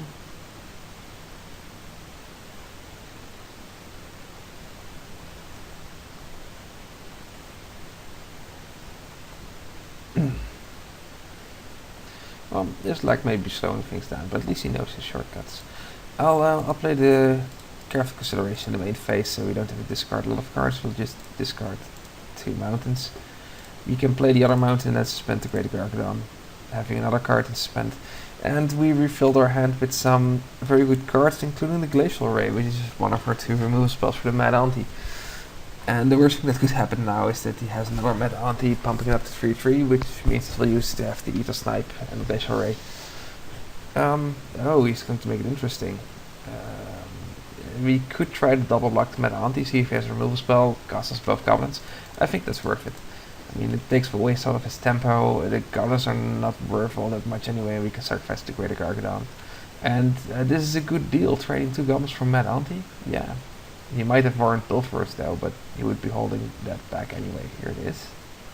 And he gets Mad Auntie back, now it has haste, and that's irrelevant. So we're just going to lose counters from these permanents. And here's Errant Ephemeron. So now the race is going back. Here's another land, just in time. We could have opted to keep him mounted so we would be sure we could play Ether Snipe. Yeah, sure, it's a consideration. I'm just going to hit him over the head with the Errant Ephemeron. And now we can play the Ether Snipe. Or we can just play the Pestomite, tap one of these guys, and then shoot his Mad Auntie as it comes in at us. There are both considerations. If we are going to bounce the Warrant Pilferers, then we need to do it now before the Mad Auntie's in the graveyard again. We still have the Empty the Warrants as well, so if we steal Mad Auntie, we get bigger goblins. I'm a fan of just playing the Ether Snipe right now and taking some of the tempo out of this play. I don't mind taking the Pilferers off, because I don't plan on killing Mad Auntie again anyway, and the Snitch can't block. I mean, that's very important. We can just attack next turn with both of these guys and deal them 8 damage. We're in Weirding with the Sacrifice Creature. If it's Goblin, we get more Goblins. I'll just sacrifice the Ether Snipe. This is too bad. It's the right word. Oh, fuck! I clicked too. Sorry for the swearing, guys. I should have sacrificed this one to the Greater Gargadon, but I clicked F2 too fast. So now this is turning out to be not as nice a plan as I had hoped it would be. We've lost all of our big guys. And here's another Ephemeral, and we could suspend it, but in 1 more mana we can just play it out, so I'm just going to keep it. I'm also going to keep the Pestilmite back. We could play the Pestilmite and the Empty the Barns for Goblins and the Pestilmite. And I don't think that's really worth it yet. We'll just wait a bit. I'll just use the Pestilmite to trick him. Or at least keep the anti-snitch off my back. So here we go. I'll tap that down.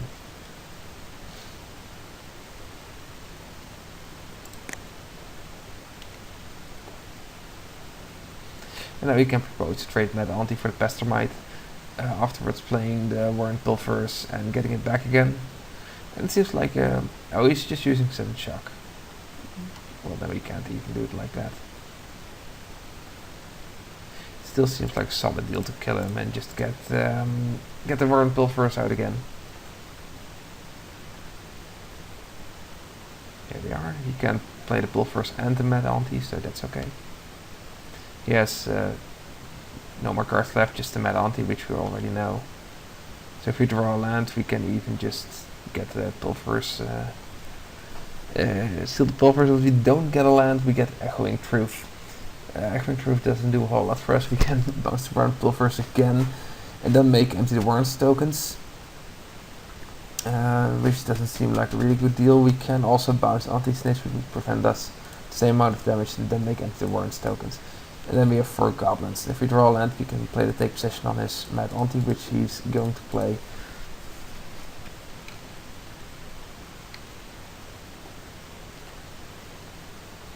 And then we have Fat Goblins. Or you can just use them to chump block. But I don't think we're in any danger right here. There isn't a... I haven't seen any reach yet. I'm just going to take these 4 damage just to keep my Goblins up. When they turn into 2/2s, they're going to be a whole lot better. So I'm just hoping we hit that land right now. And we hit the land, so we just take possession of his Mad Anti. Which will boost up our Goblins. And I think we can spare 2 Goblins to attack him right now. Just putting him on 12. So we could have tried for lethal, just attacking with all the Goblins and the Greater Gargadon, dealing him 17 damage. It would have cost us all our lands, and he could have a removal spell for one of the Goblins. So we're in a pretty good bet right here, so I don't really want to risk that. I'm going to use 1 Goblin to kill the Anti-Snitch.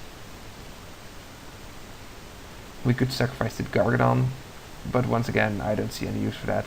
The Snitch can't come back unless he deals damage to us again, and I won't let him deal damage if it's somewhat possible. Here's Grading Ignis. Yeah, and it's Grading Ignis. So I'm just going to cast the other Ephemeron.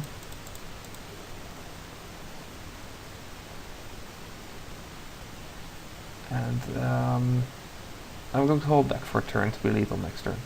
We can afford to, I suppose.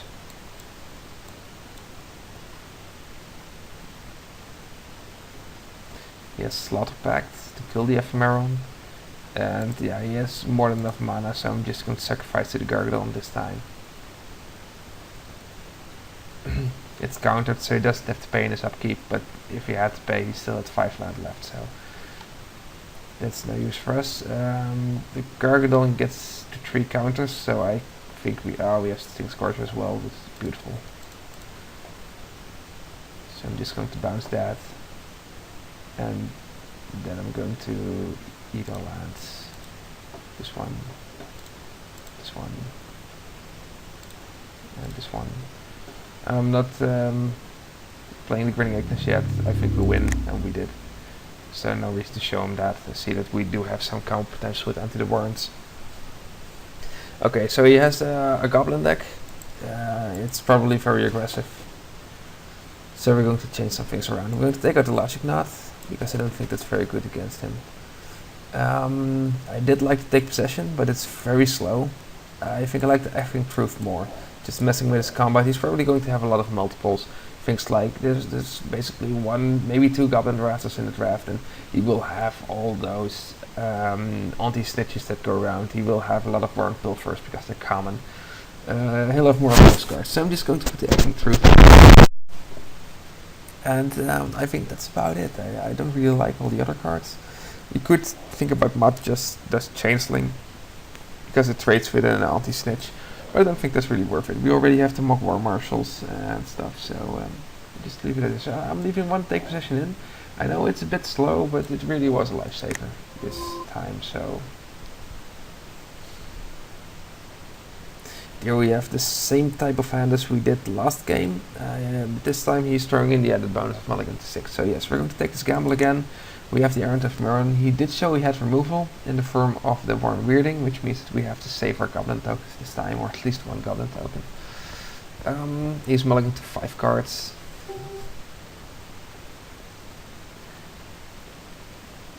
Yeah, I'll just give him a sad face again. And there's our mountain, we're pulling it off, so here we go again. As for chatting with my opponents, I usually don't do it online. There are just a lot of ragers out there and haters, and I feel no need to talk to those people. I mean, when someone is being friendly like this, I will emote with him, but no, I usually don't type with him even if I'm not doing the video.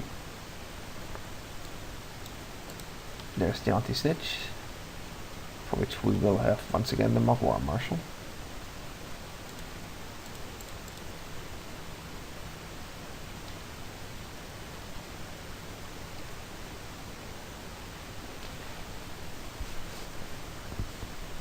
And we are in basically the same situation as last time. Yes, think we didn't. We probably boarded it anyway, so the Ephemerons. It's a good card against those. It's basically removal, and you can get it back if we have a second one. And only costs you 5 cards from the library, which are probably not going to be relevant anyway. Luckily we have the Echoing Truth, the Ether Snipe, Take Possession, so we can force the Errant Ephemeron through to damage him. He might actually have taken out the Warren Weirdings because they really suck against goblins, especially War Marshals and Empty Warrens. So he was kind of lucky that he could get the Ether Snipe and the Errant Ephemeron for us in the last game. But yeah, now that we know that he has those, we're not going to let that happen again. He has Warren Weirding and he's playing it on himself to get 2 Goblin tokens out of his anti-snitch. And now he's just attacking with everything, and I'll block off these rogues because he'll get back his anti-snitch if I let a rogue deal damage to me. So we're basically trading all of that. Nothing has happened. I could have bounced him with the Echoing Truth, but I want to keep that for later. I mean, there was the Mock War Marshal did what he did. We basically got a 2 for 1 out of him, and he already mulliganed to 5. So it was a very good deal, and we still have a Goblin token left. And he's still attempting to race it with Stinkweed Imp, even though we get Errant Ephemeron this turn.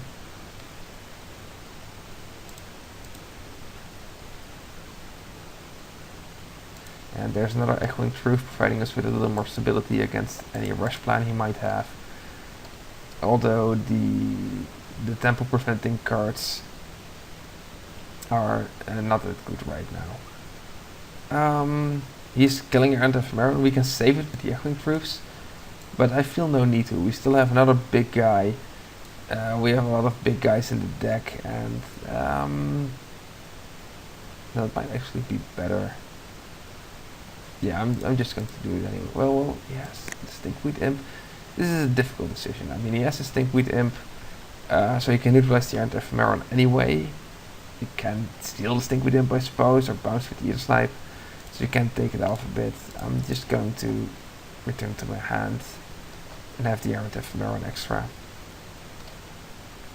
I mean, if you draw more threats like the Errant Ephemeron, if you're going to do Archaic Archidon, stuff like that, then it's still okay to have all those, then they just can go trade with the Imp. If we don't have those cards, then I still would rather have the Errant Ephemeron than the second Echoing Truth. There's Grinning Ignis. would have been, it's still a 2-2, so it's going to go in and attack a bit for us, and when we draw into the warrants, it's going to make 4-star for us, so a lot of goblins. There's Glacial Ray, he probably has another warren weirding, or there's no reason to Glacial Ray a goblin token. Yep, there it goes, and well, this time it'll have to get sacrificed. I'll take 3 damage, he's down to 1 card, so I'm feeling pretty safe about what he actually has. He does get the anti-snitch back, which is unfortunate, but still I can live with that. I'm going to send this mad anti back to his hand, and I actually could stink with him, which is fine. Actually, it might have been better because Stink with him could have attacked us regardless. And Mad Auntie won't be attacking anyway. Here's Anti-Snitch. It's okay, it can't block. And, well, this seems like a good opportunity to attack with Eater Snipe since he doesn't have Stink with him. And then we'll play the Grinning Ignis to block his Mad Auntie if it would be attacking. Could also use it to block the anti-snitch, but he'll get it back as soon as the Mad Auntie deals damage to us again, so we need to find a more permanent solution to that problem. You could just take 4 from the snitch. Not that bad of a deal. There, oh, just Demigod of Revenge. And that's something I would want to steal with Take Possession. So yeah, right now I'm just going to, if I trade this off, yeah, basically I have no choice. I'm just going to kill it. I'm just going to steal the Demigod of Revenge with the Take Possession. Oh, he's just regenerating it, obviously. So it's not going to kill, but it saves us the damage. Which is all we were asking for. We have 3, 6, 9 mana, so we can do Take Possession and Sting Scourger, which is a very good draw to have right now. So we need to snipe in for 4 damage. And I'm doing the Take Possession on the Demigod of Revenge. And now we have the option, we can play the Stink Scourger, which puts us in a safe range. We know he has Stinkweed Imp as one of his cards. So we might want to hold it back for Stinkweed Imp. On the other hand, if we play Stink Scourger right now, we have a little bit more security on our board, and we are potentially lethal. So if he does do an attack with these guys, then we can just attack him back, bounce Stinkweed Imp, and be done with it. I'm going to take out this Mad Auntie. Then we can block the snitch if it attacks, if we would want to, and just get rid of it. Here's Stinkweed Imp. And if he has nothing else, then we'll just win. We'll just echo the Stink Scourger. Now the question is, do we want to block or not? Of his 3 cards, I know one is Mad Auntie, we don't know what the other 2 are. I'm a bit familiar with the removals in the set. He could have something like Death Rattle and kill one of our attackers. In all scenarios, I don't want to block. I want to keep Stink Scourger and just attack him for lethal next turn, so he has to use the Death Rattle. And then next turn he'll have a problem with the Eater Snipe. He'll probably kill the Demigod of Revenge. So, 4 mana, I'll pay the Echo cost. Here's Fury Fall, which will help us out next turn, if there is a next turn.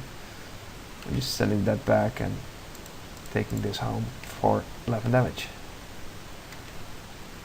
And that's it. Well, he talked to me, so I'll give him a good game. And I'll be out of here. So there's one match still playing. I think the deck worked well. We had 2 shaky hands. They could have gone completely wrong if we hadn't drawn a red source, or maybe not any land at all. But they worked. The Air Ephemerals were powerful, even though he had removal spells for him. I think the Mogwai Marshals were the MVPs here, stalling us long enough to get our power cards on. Take Possession was 2 times very nice, but he had a deck for it, against which it was sort of very nice. I mean, Mad Auntie was a nice steal with our goblins, and Demigod of Revenge was a nice steal. There are also decks that have nothing to steal. I mean, even in a talent deck, you're getting a generic 4/4 that makes more 1/1 tokens. So that's why it's probably a bit overcast in this format. But overall, the deck performed like I hoped it would perform, and I'll see you guys in the next match. Hey, welcome back guys, and this is the second match in this Modern Masters draft. We won the die roll for a change, and yeah, we want to play first. And we're getting this hand. This is not all bad. This is not making the most starts we have with Errant of Mercy and the Great Gargadons because we have nothing to spend. We have something to do on turn 3, and we have the very powerful Careful Consideration to drop off some excess lands and dig for, hopefully empty the warrants, but maybe we can get some other cards. So yeah, I'm going to keep this. Because we're on the play. If we were on the draw, it would be another story, and we might actually be tempoed out of this. So then I would be a bit more hesitant. But that's going first. It's okay. Basically, the best thing we could draw right now is an Errant Ephemeron just on turn 1. So we can suspend that right away and have that going for us. In all other scenarios, I'm just hoping to find empty the warrants out of Careful Consideration or one of the draw steps, and hope that Grinning Ignis and empty warrants can make it work out. Other considerations that could be made are if we just start drawing off curve, like Grinning Ignis and then a Pestilite and then Drifter and then Ether Snipe. It would be a very decent start. If we are up against a mid-range deck, then we can definitely handle that and just get going with those spells. Our opponent seems to be missing for the moment, so we have to wait for him for a little bit. Let's check up what he did last round, because we weren't waiting on him, we were waiting on Juggernaut, so he was done already. Meaning that he doesn't have a complete Slowpoke deck. But there aren't any complete Slowpoke decks, I suppose, in this format. So here he is, we start with the island. And he has an island as well. Okay, and we get another island, which is basically a dud, so we play the mountain. And the mountains are going to be a bit more important than the islands right now, because if we do want to make the empty warrants work, we need to Ignis this up. And he seems to be Talits with blue. Okay, well at least he has Talits Shell Dweller. It's not a serious indication that he is Talits, but it is definitely better in a Talit deck. This might be another lead into getting completely crushed by Trump to the mains. We'll have to see for a moment. We drew another land, which does nothing for us yet, so we need to start banking on a Careful Consideration doing things for us.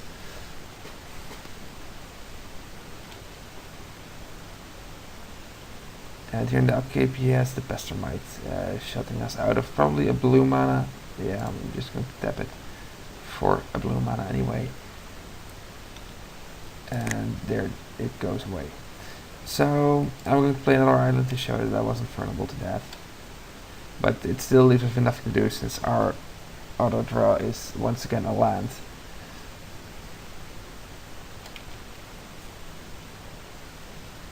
But he's not putting out any pressure, so we can wait. Great thing against the Tala deck is it makes only one type of token, and we can actually improve that token, so we're pretty in the clear there. He has his own Careful Consideration. He throws away Woodfall Primus. A good choice, because that card is way too expensive. And Petzl inside, another expensive card. We have Sting Scourger here. So I'm basically just going to attack the Grinning Ignis and see what happens. Maybe he decides not to block because he wants to save his Talent Shell Dweller from a Rift Bolt or something like that. Basically its only duty is to block, so I see no reason why he shouldn't, but it's worth a try. Then we play our own Careful Consideration to see what we get. More lands and a lot of nothing, so we're just going to throw away 2 of the islands, play another mountain. And next turn we can play the Ether Snipe if he plays something interesting of his own. We can then use the Sting Scourger to maybe unsummon the Talent Shell Dweller and get the Ether Snipe and Grinning Ignis through. I think this is a game for Errant Ephemerons though. His colors don't show a lot of removal. Blue and green don't have a lot of removal. There is nothing anti-air specific like Aerial Predation is the Return to Ravnica. And he has Moloku, and I want to get rid of that as soon as possible. So that's just getting Fury Fault, no questions asked. Here's the Logic Knot. And there goes his Moloku. You might have Eternal Witness and get it back. That's a possibility. But yeah, that's what Eternal Witness does. We can stop it anyway. And I'm glad I got rid of Maloku now instead of when he starts making tokens. Maloku does fit well into the talent deck. A lot of cards like the Echoing Courage and stuff, they work well on the Spirit tokens as well. Okay, he has the Red Reputation. I guess it's pretty okay to kill a Grinning Ignis with it. He has Kitchen Finks, loading this up on stupid dorks. And we're going to take 3 damage from the attackers. After we have Mock War Marshal, we're not drawing a whole lot of anything we can use right now. I'll just send something back. I'll just use this Froling. There's nothing else to target. If I get the Pastormite and he taps Seed, I get even more damage. So I'm just letting that do its thing, and now I'm going to let the Eater Snipe hold back the Kitchen Things and any other ground dwellers that we may come across.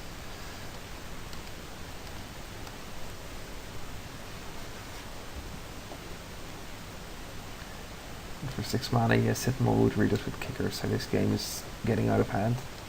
We really need to find something fast, and I don't have Meron. Instead we draw yet another land, which we have no use for. I'll play the Mock War Marshal right now. We could save it for Empty the Warrens, but I just have feeling that Sea Snipe is stable enough to hold everything back, so I want some more support in Goblin form.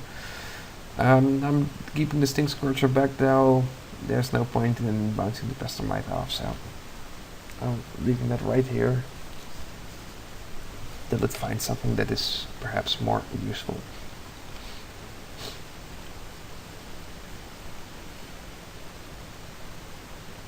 There's Spore Solar Toilet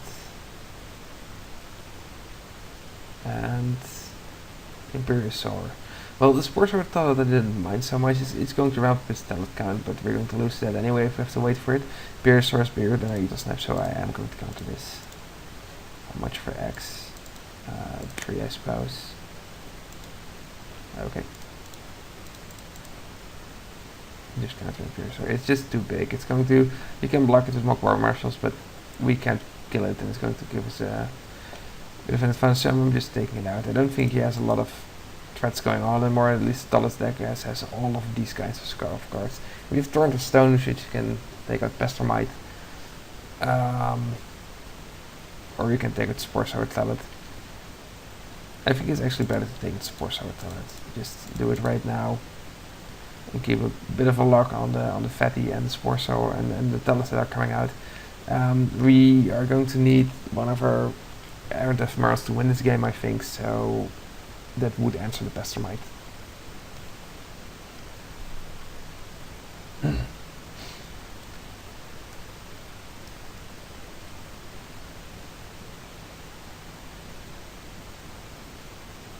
there's another Pastormite, and that's going to tap on the Eagle Snipe, as I was fearing, which will lead him into an attack step, obviously, for some extra damage.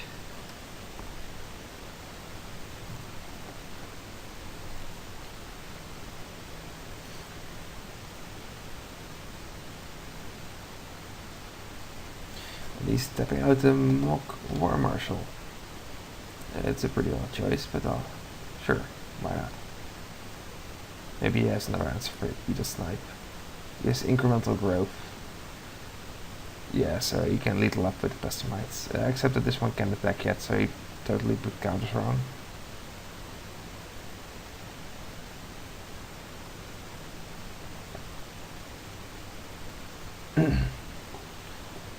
And I think this is actually the best use you can get out of an Incremental Growth in this format. Just putting some fat flyers on and that basically being it. It doesn't get much better than this, I suppose. I'm just going to jump the Kitchen Sphinx with the Goblin and then probably kill Sentinel with Readers while it's attacking. And we do have outs now. If we draw Take Possession, we can steal the big Pastormite and have a blocker. If not, we can just we have an Ephemeron. That's unfortunately not good enough. We can play the Ephemeron and bounce one of the Pastormites, but he'll just replay it, tap the Ephemeron and kills with the other one. So we're going to lose this one. I'm not going to concede it. I'm just going to let him do all the work. I'm not going to show more cards down here, you can have a mountain.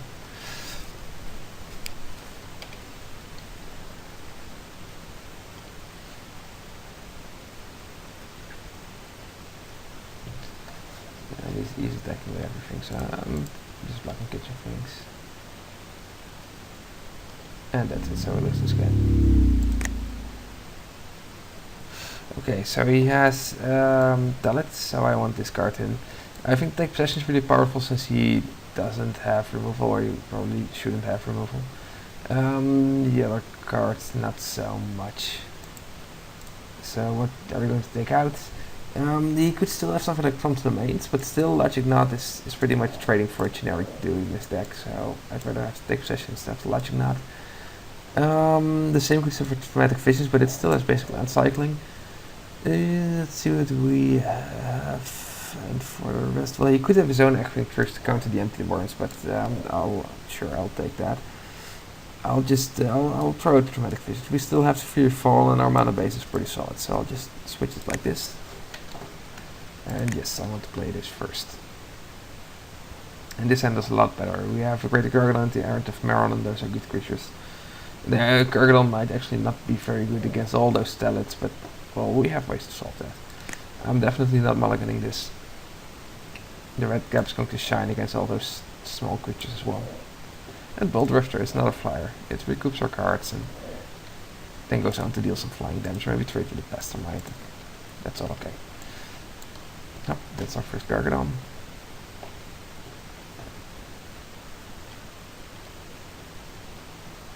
And an island, that's excellent.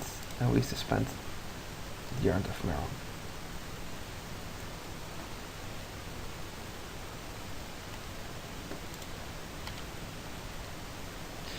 We draw a land, so we could evoke this and take counter of the Gargadon, but we still have a land, so I think he's not putting any tempo up. This is going to be a long game anyway. I'm going to keep the Mulderifter and I want to use the body for all it's worth. The turn, well, probably won't matter on the Gargadon anyway. He might not, he does have a land, that's a shame. He might not have a third land, it would make it easy for us. There go the counters, here's another land, so no, I'm definitely not playing it. We'll just let the Shell Dweller do its Shell Dwellery thing. I don't mind it all that much. And there you have the Imperiosaur. Yeah, that's a good card. I probably want to eat or snipe that if I find another land. And chances are I am going to find another land after that Multirifter. Okay. I could cast the Murderous Redcap right now, but I really want to see those extra cards as here options. There's Empty the Warrens, which is good against the Imperiosaur, and will help our Greater Gargadon.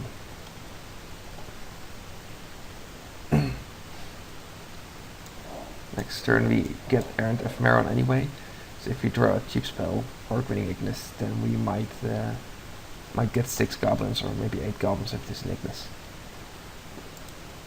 We might even have a Pestermite to see if we can solve the attack step, which would give us even more goblins.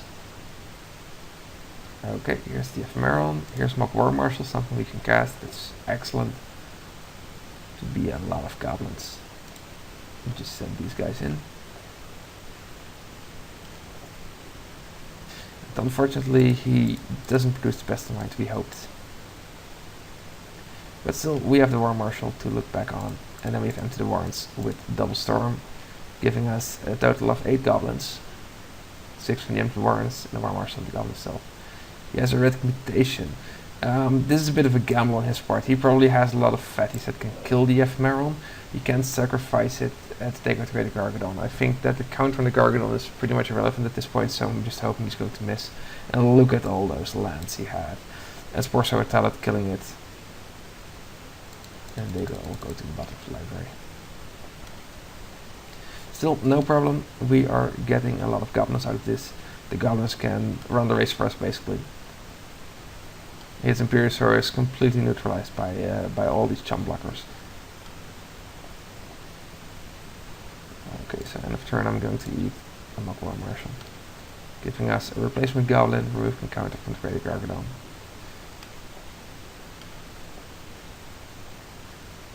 Okay, so we could throw in the Greater Gargadon attack with it as well. It's only costing us 3 lands. I think it's actually not that bad of an idea, so I'm just going to make the Ether Snipe. I'm going to send this Imperiosaur back, because that's the most dangerous card. He's already seeing this game. He didn't have a whole lot of fights. He could have had an Echoing Truth and get rid of all the goblins, but then it still would be the Greater Gargadon. The MMDraft needs Snipe bearing down on him. And he's not doing a whole lot right now. There's the Murderous Red Cap on the backswing to take care of some small blockers that he might lose. So this went pretty well. I think that maybe Vidalcan Dismisser might be better on a draw. Not really have an extra land. We have a lot of time against him, and this messes up his draw step. The problem is there's something we want to take out for this. Because we already have a bunch of good cards against him. I certainly want to take out any of the late game or any of the flyers, and maybe the Sting Scourgers aren't as good, and the Dismisser would do a better job at that. Yeah, this 6 mana, it might be late. We'll just swap it out for Sting Scourger. I think that might be better. Like this. And here we have an awkward hand. We can't cast anything. He mulligans to 6 cards as well, which is definitely something to take into consideration. I'm not going to risk this that we don't find a mountain. We can't do anything at all, and all these removal spells and the Sting Scourger are probably a bit weak against the Talon if he does get it started. So yes, we mulligan, and then we get this hand, which is only slightly better. We're missing the other side of the deck right now. But we do have Echoing Truth and MMDraft, which we can cast, so this is better than what we had. If we draw that mountain pretty soon, we can get a Gargadon running. If not, then we'll just wait for the MMDraft to arrive. And there's Storm of Stone, another card we can't cast, but it's fine for late, long-term potential. He doesn't have the Shell Driller right now. Here's Sting Scourger, another card we can't cast. If the next card is in the land, we're just going to evoke the MMDraft and draw some extra cards off of it. Oh, this is an exciting match. And once again, no more lands, so here goes the MMDraft. We need those lands, we need to find them, and more red cards. Ah, this is horrible. And there is Imperiosaur. Well, we really need a red land right now. And it's another island. This is hateful. So we'll just wait it out. We have the Echoing Truth to buy ourselves a turn. I'm just going to take the 5 now, because there's no reason to bounce it already. And Battles of Insight. He gets to look at the top 3 of his cards. He may choose to draw those, or he may put them back. Or put them on the bottom. If he puts them on the bottom, he gets this back. So he drew those cards. I'm taking the tempo out right now then. Give him some options next turn, what to cast. And we have another Echoing Truth. This is horrible. We really need a red source right now. The sooner the better.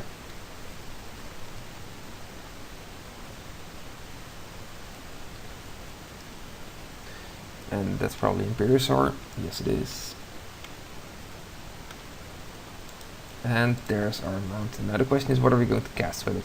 We can use the Sting Scourger to get some tempo back, but I think that's a bit redundant because we don't want to echo it, and we need to get full value out of it.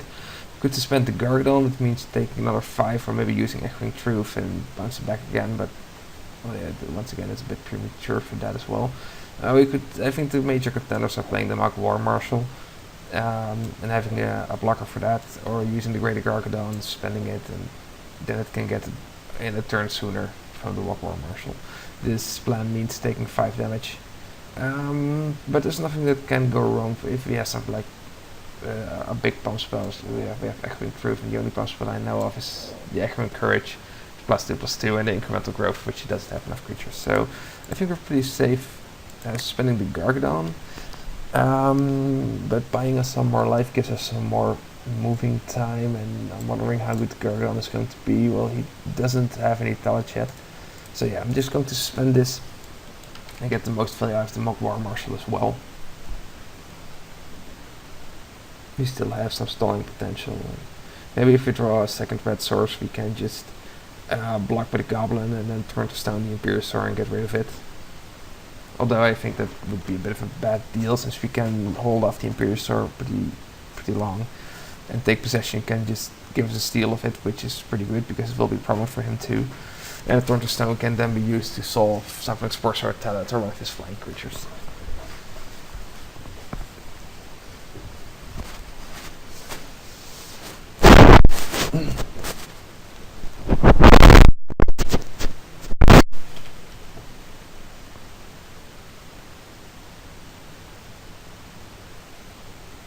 He has another land. And there comes Imperiosaur. We'll just take him for 5. And the best news would be if he had yet another Imperiosaur, but I guess that's a look at it. And he has his Maloku. Well, that's something that I would want to take possession, but I guess I'm just going to Turn to Stone it. He will make tokens, I suppose. And here's another mountain. That's exactly what we needed. So I'm going to play Mogwai Marshal. So we have something to keep that Imperiosaur busy. And then he'll probably make tokens at the end of turn. Do we want to risk that? Do we want to play Turn to Stone now? And if we can play Take Possession on the Maloku, we will win this game. So the question is, should we hold out for that? We can cast the Grinning Ignis now. Which means we will have access to the 7 mana that we need for Take Possession. And it actually seems like a more solid plan than the alternative. So I'm just going to do it like this. I'm not going to kill Maloku. I'm just going to play the Grinning Ignis along with it. And hope I survive one more turn to steal Maloku. And he's returning tokens, he's making illusions. I can bounce all of the illusions with the Echoing Truth, so that's no problem. Although I need to be careful about how I do that. Although next turn with the Grinning Ignis, if we draw a land, we can either take possession and the Echoing Truth. So we just need to draw a land, I suppose. Well, we'll just throw this in front of the train. Can't do much about rest.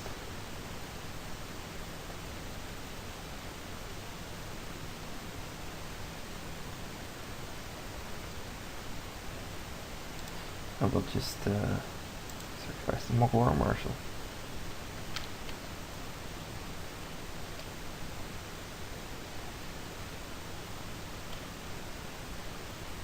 If you go down to 6, it's a low life total, especially if he does have something like the Echoing Courage. That we complete the record day, so I'm really hoping we draw that land so we can use... Oh, he's going to kill the Grinning Ignis. I'm pretty sure he can kill the Grinning Ignis with that direct mutation, so I'm just going to sacrifice to the Great Gargadon. This throws all of our plans out the window. Now we're just going to Turn to Stone his Maloku, and then Echoing Truth all of the tokens out of the way. That's actually not that bad. It saves us to take possession from one of his fatties, probably the Imperiosaur. We took some damage that wasn't necessary, but oh, that's all okay.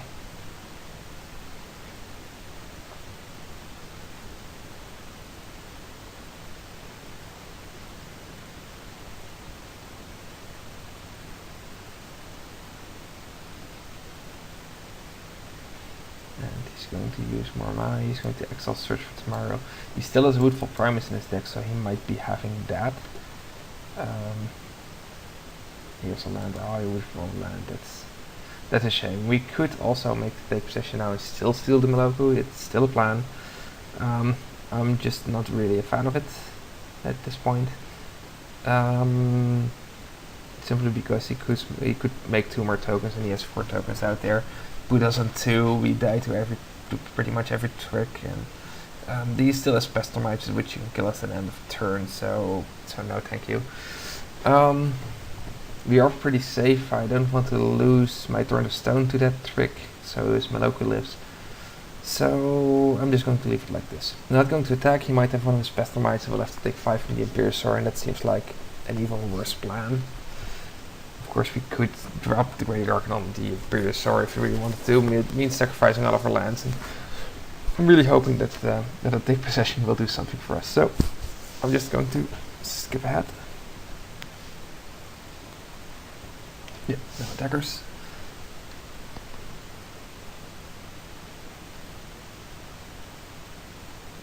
And he will probably return some lands with his Maloku. make lethal attackers? No, he doesn't. Well, that's fine.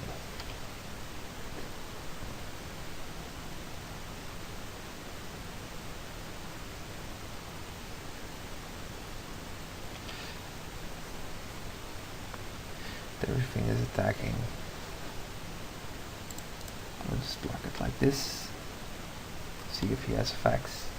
Maybe he does have the Echoing Truth. He doesn't show it if he has it. So I'm just going to use the Turn of Stone to kill Maloku, see what he does. Maybe he wants to spend some mana in his turn to keep some illusions on the table, which would be good for us. It means that he's just losing lands and mana. Yeah, he's going to make some more tokens. There's one. Probably wants at least another one to be lethal next turn. There's another one. Maybe he wants to make more. No, he doesn't want to make more. So I'm just going to sacrifice this one to the Gargadon.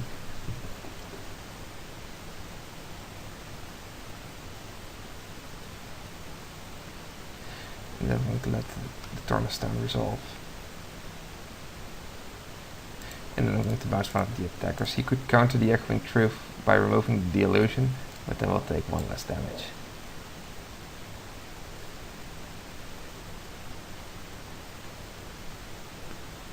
There it goes. No physical counterspell for him. He still has 7 cards in hand. A lot of those are going to be lands, and he's going to be out of tempo. Here's the Kitchen Things. That's a good blocker, I suppose. We get a counter off for Gargadon. And we draw Careful Consideration, something to consider at least. We might just take possession of the Imperiosaur here, and have another fatty to bang in his head with. It's definitely going to be one of the biggest creatures in his deck, so stealing that is okay. If he has a solution for take possession, you can just sacrifice to the Gargadon, so no problems there. Getting Kitchen Things is just sort of a weakness bet that dies and persists back to him. I don't think there will be anything really bigger in the coming time. We still have Stink Scourge and Careful Consideration, so I want to use up my mana right now so I can also invest in the Greater Gargadon, getting that on the table. So we'll just steal this. We might have that Woodfall Primus soon, but I'm not too worried about that with the Stink Scourger, and there's probably some good coming out with Careful Consideration as well. So I'm just now mainly concerned with just bashing his head in with these fat guys.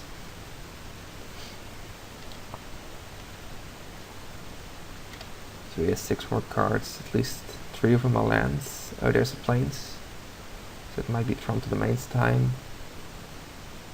So we need to keep count for his for his creature count, for his power count. We have the Greater Gargadon who can just be a surprise blocker. It'll cost us 4 lands, but we don't really need those lands anymore anyway. The 4 is a bit steep. I was kind of hoping to get him a bit cheaper. Probably we can throw in the goblins as well though, so it's gonna go in anyway. Up, there it goes. 1 turn closer to Gargadon. I think sacrificing 2 lands for the Gargadon next turn is okay, it's a good deal. Searching for Plains though does indicate he still is holding a forest somewhere for his Primus, if he does have the Primus. And here comes the Ether Snipe. Was that a May ability? No, so okay. I think he's targeting Imperiosaur, so I'll just eat the Imperiosaur.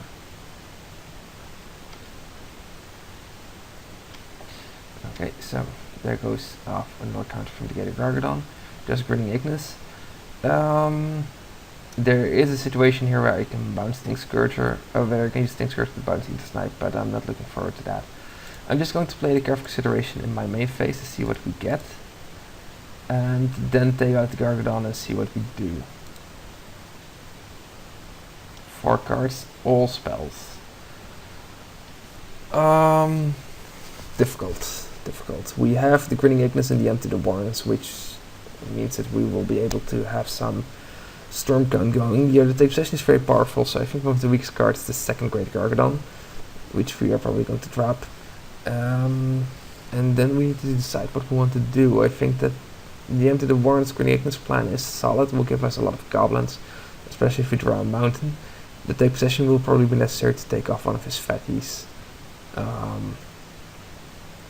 So maybe we want to drop the Sting Scourge as well, but that means we can't do nothing this turn anymore, and we need to do, well, something at least to prevent Pestermite killing us. So I really want to play out Sting Scourger and get rid of something. So the Murderous Redcap isn't that much of a champion as well, except that he can block twice. So I think it's best to drop the Greater Gargadon, the Murderous Redcap, and then play the Sting Scourger, shoot the Eater Snipe back, use the Sting Scourger to block the Kitchen Finks and wait for the Greater Gargadon to come in our upkeep naturally for a spell, then play the Grinning Ignis for a spell, for 2 more spells, and then empty the Warrens for some goblins, and I think that's a pretty good solution. We still have all of our lands there for the take possession, and we have that boatload of goblins. So then out goes the Greater Gargadon, and out goes the Murderous Redcap, and we still have to play Sting Scourger. And then we have to think about this. If we drop the Sting Scourger on each snipe, he can play it and bounce the Sting Scourger, which would mean we can just summon our Greater Gargadon to block if it's getting difficult. Yeah, he probably wants to hold on to the Sting Scourger anyway, to the Eater Snipe anyway, to send our Greater Gargadon back to our hand, which is a valid choice, I suppose. But we are not banking on the Gargadon this plan, we are just hoping that the Gargadon will deal some damage. The Grinning Ignis and the Empty the Warrens are basically the game plan right now, to take possession as backup.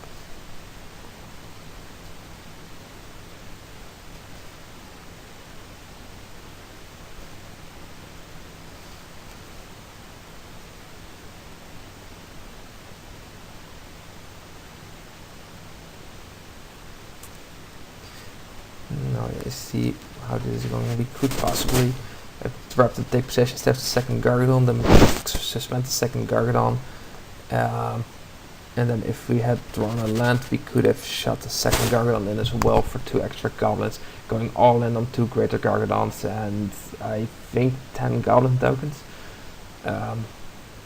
Okay, yeah, it's something I hadn't considered doing. I don't know if it will hold true. I mean, he's playing blue, he does have bounce spells, so something might go wrong there. There's one of the islands we still knew he had, and this is probably Eater Snipe for 6 mana. It's Sentinel Wood Readers, and that's a-okay. That just gives him more cards that he probably can't use. He doesn't attack, well, it's predictable, but it's kind of a shame. We have this, we don't want to pay this Echo Coast, but we just want to do other stuff with it.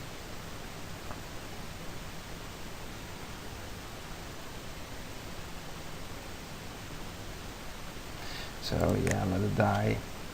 Here will come the Greater Gargadon, he will come out naturally. Cast. Here's Errant Ephemeron, a card we can't use right now.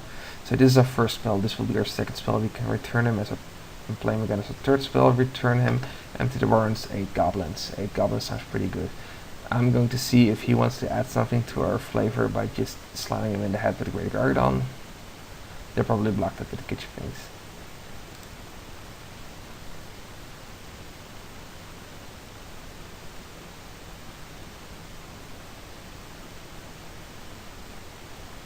Yep, and that's predicted. Kitchen Finks will come back gaining another 2 life. That's okay. Nothing we haven't seen before. And here is the Grinning Ignis, and we'll return him to our hand. And here's the Grinning Ignis again.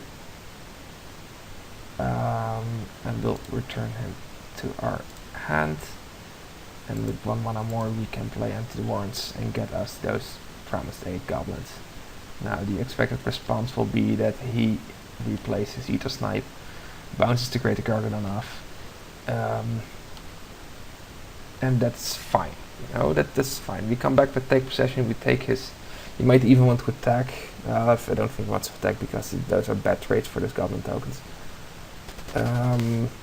Or good trades for the Goblin tokens, and bad for his Wood Reader and his Kitchen Finks.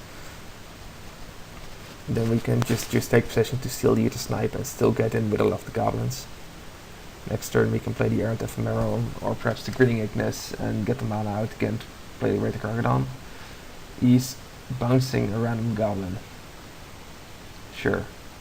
Whatever, rings your bell. That means that the Greater Gargadon will probably be facing other plans. So now we have to consider that he might be having a Pestermite. If he has a Pestermite, I want Earn to block because we'll be in for some nasty shows otherwise. So I'm just going to offer to attack. If he has the Pestermite, we can just... yeah, there it is. You might have to consider he has the incremental growth as well. He certainly drew enough cards for it.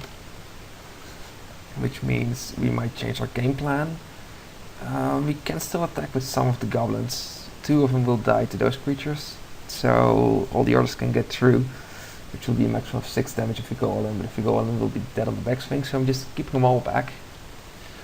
And now we have the option of playing our own Errant Ephemeron to make it a match for his Pestermite, or playing Take Possession and taking his Pestermite. I think this is our best option. Getting us a hitter on the table. If he doesn't have incremental growth, we'll have a good creature. If he does have it, we can still always trade for the Pestermite.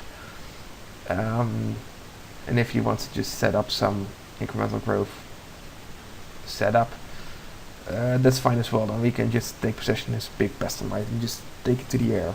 In the meantime, the Greater Gargadon can well, continue stomping around on the ground. He has Bound in Silence, taking care of our Ephemeron, which is a shame, but can't be helped. And here are his attackers. Since we have to solve the Pestermite, I think I'm going to spend to take possession on that. And I'll just run everything into the Ether Snipe to get it to die, because it will be a prolonged problem anyway. I think if he has any decent combat trick, he won't spend it on the Ether Snipe because it's going to die anyway. And it would be better spent on the Pestermite for cutting off a turn of our life total.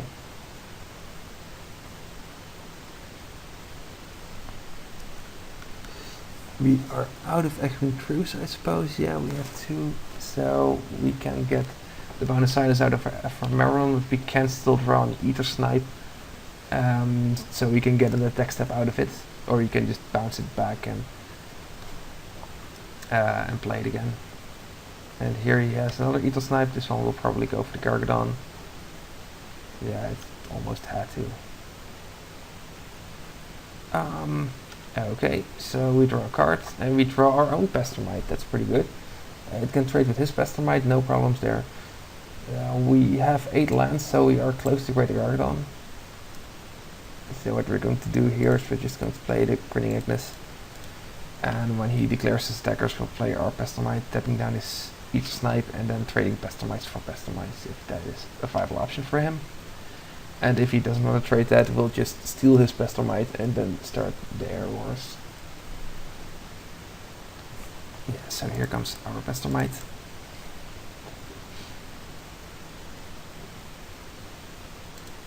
And try hiding the Ether Snipe behind the triggered effect block.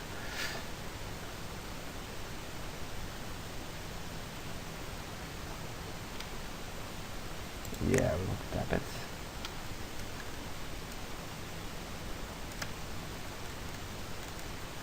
And he is offering the trade for the Pestermites. Or maybe he has another Pestermite. He has a Red Mutation taking care of the Pestermite. Okay.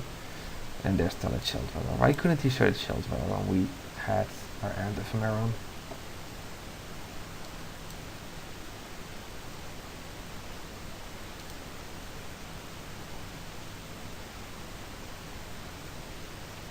That means we'll take 2 damage.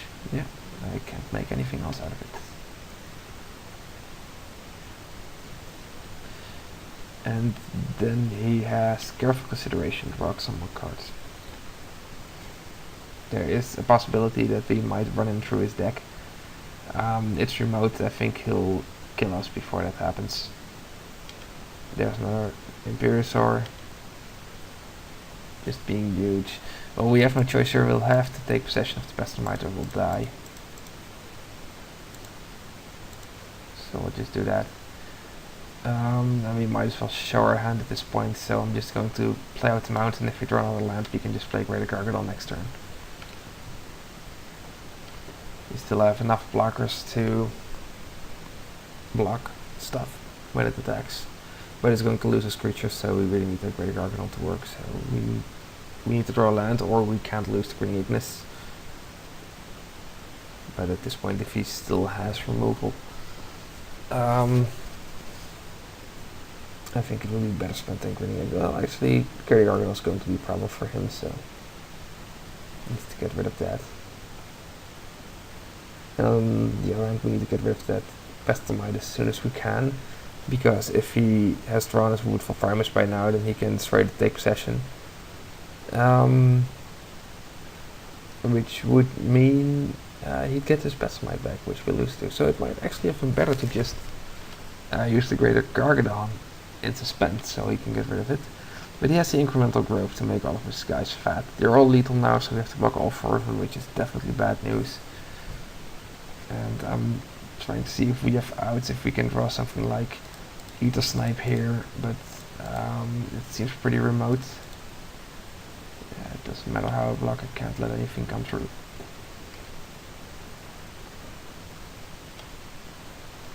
Let's see if we draw a land, so we can still play Greater Gargadon, but we are going to lose this to his attackers.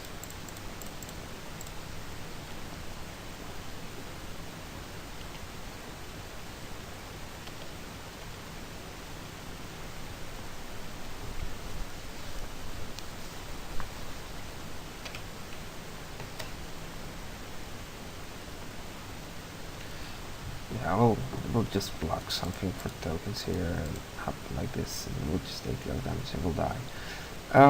No, we were stuck too long on our 4 blue manas, and it cost us too much. If we had red mana, we wouldn't have taken the 10 damage from the Imperiosaur. At the start, we would have had more time to develop our Greater Gargadon. It would have been here earlier to make use of his stumbled start. We wouldn't have had to make a mess of it out of this Meloka situation, because it went, well, okay, all things considered, but it could have been so much better if we had that 1 extra land to just take possession of Meloka and win the game with it. But yeah, we lost, so that was it. I'm not going to do any more Modern Masters draft, because I think this format is just too swingy for that. It's not fun enough. There are some great cards, but they're all throwbacks to Lorwyn and Times Power Block, so if I had to choose, I'd rather just do another Times Power Block draft, because all these cards would be in context and a lot more exciting than they are in this format. Still, it's cheap to draft it on Magic Online, especially if you do the Phantom drafts, and it's just 8 tickets per draft, or 2 tickets and 10 cube tickets. So if you still want to give a go at it, just go to Magic Online. I guess that I'll be doing reviews of M14 for my next couple of weeks, so stick with me for that. And I'll see you on video probably for the M14 release events. So good luck, and I'll see you next week.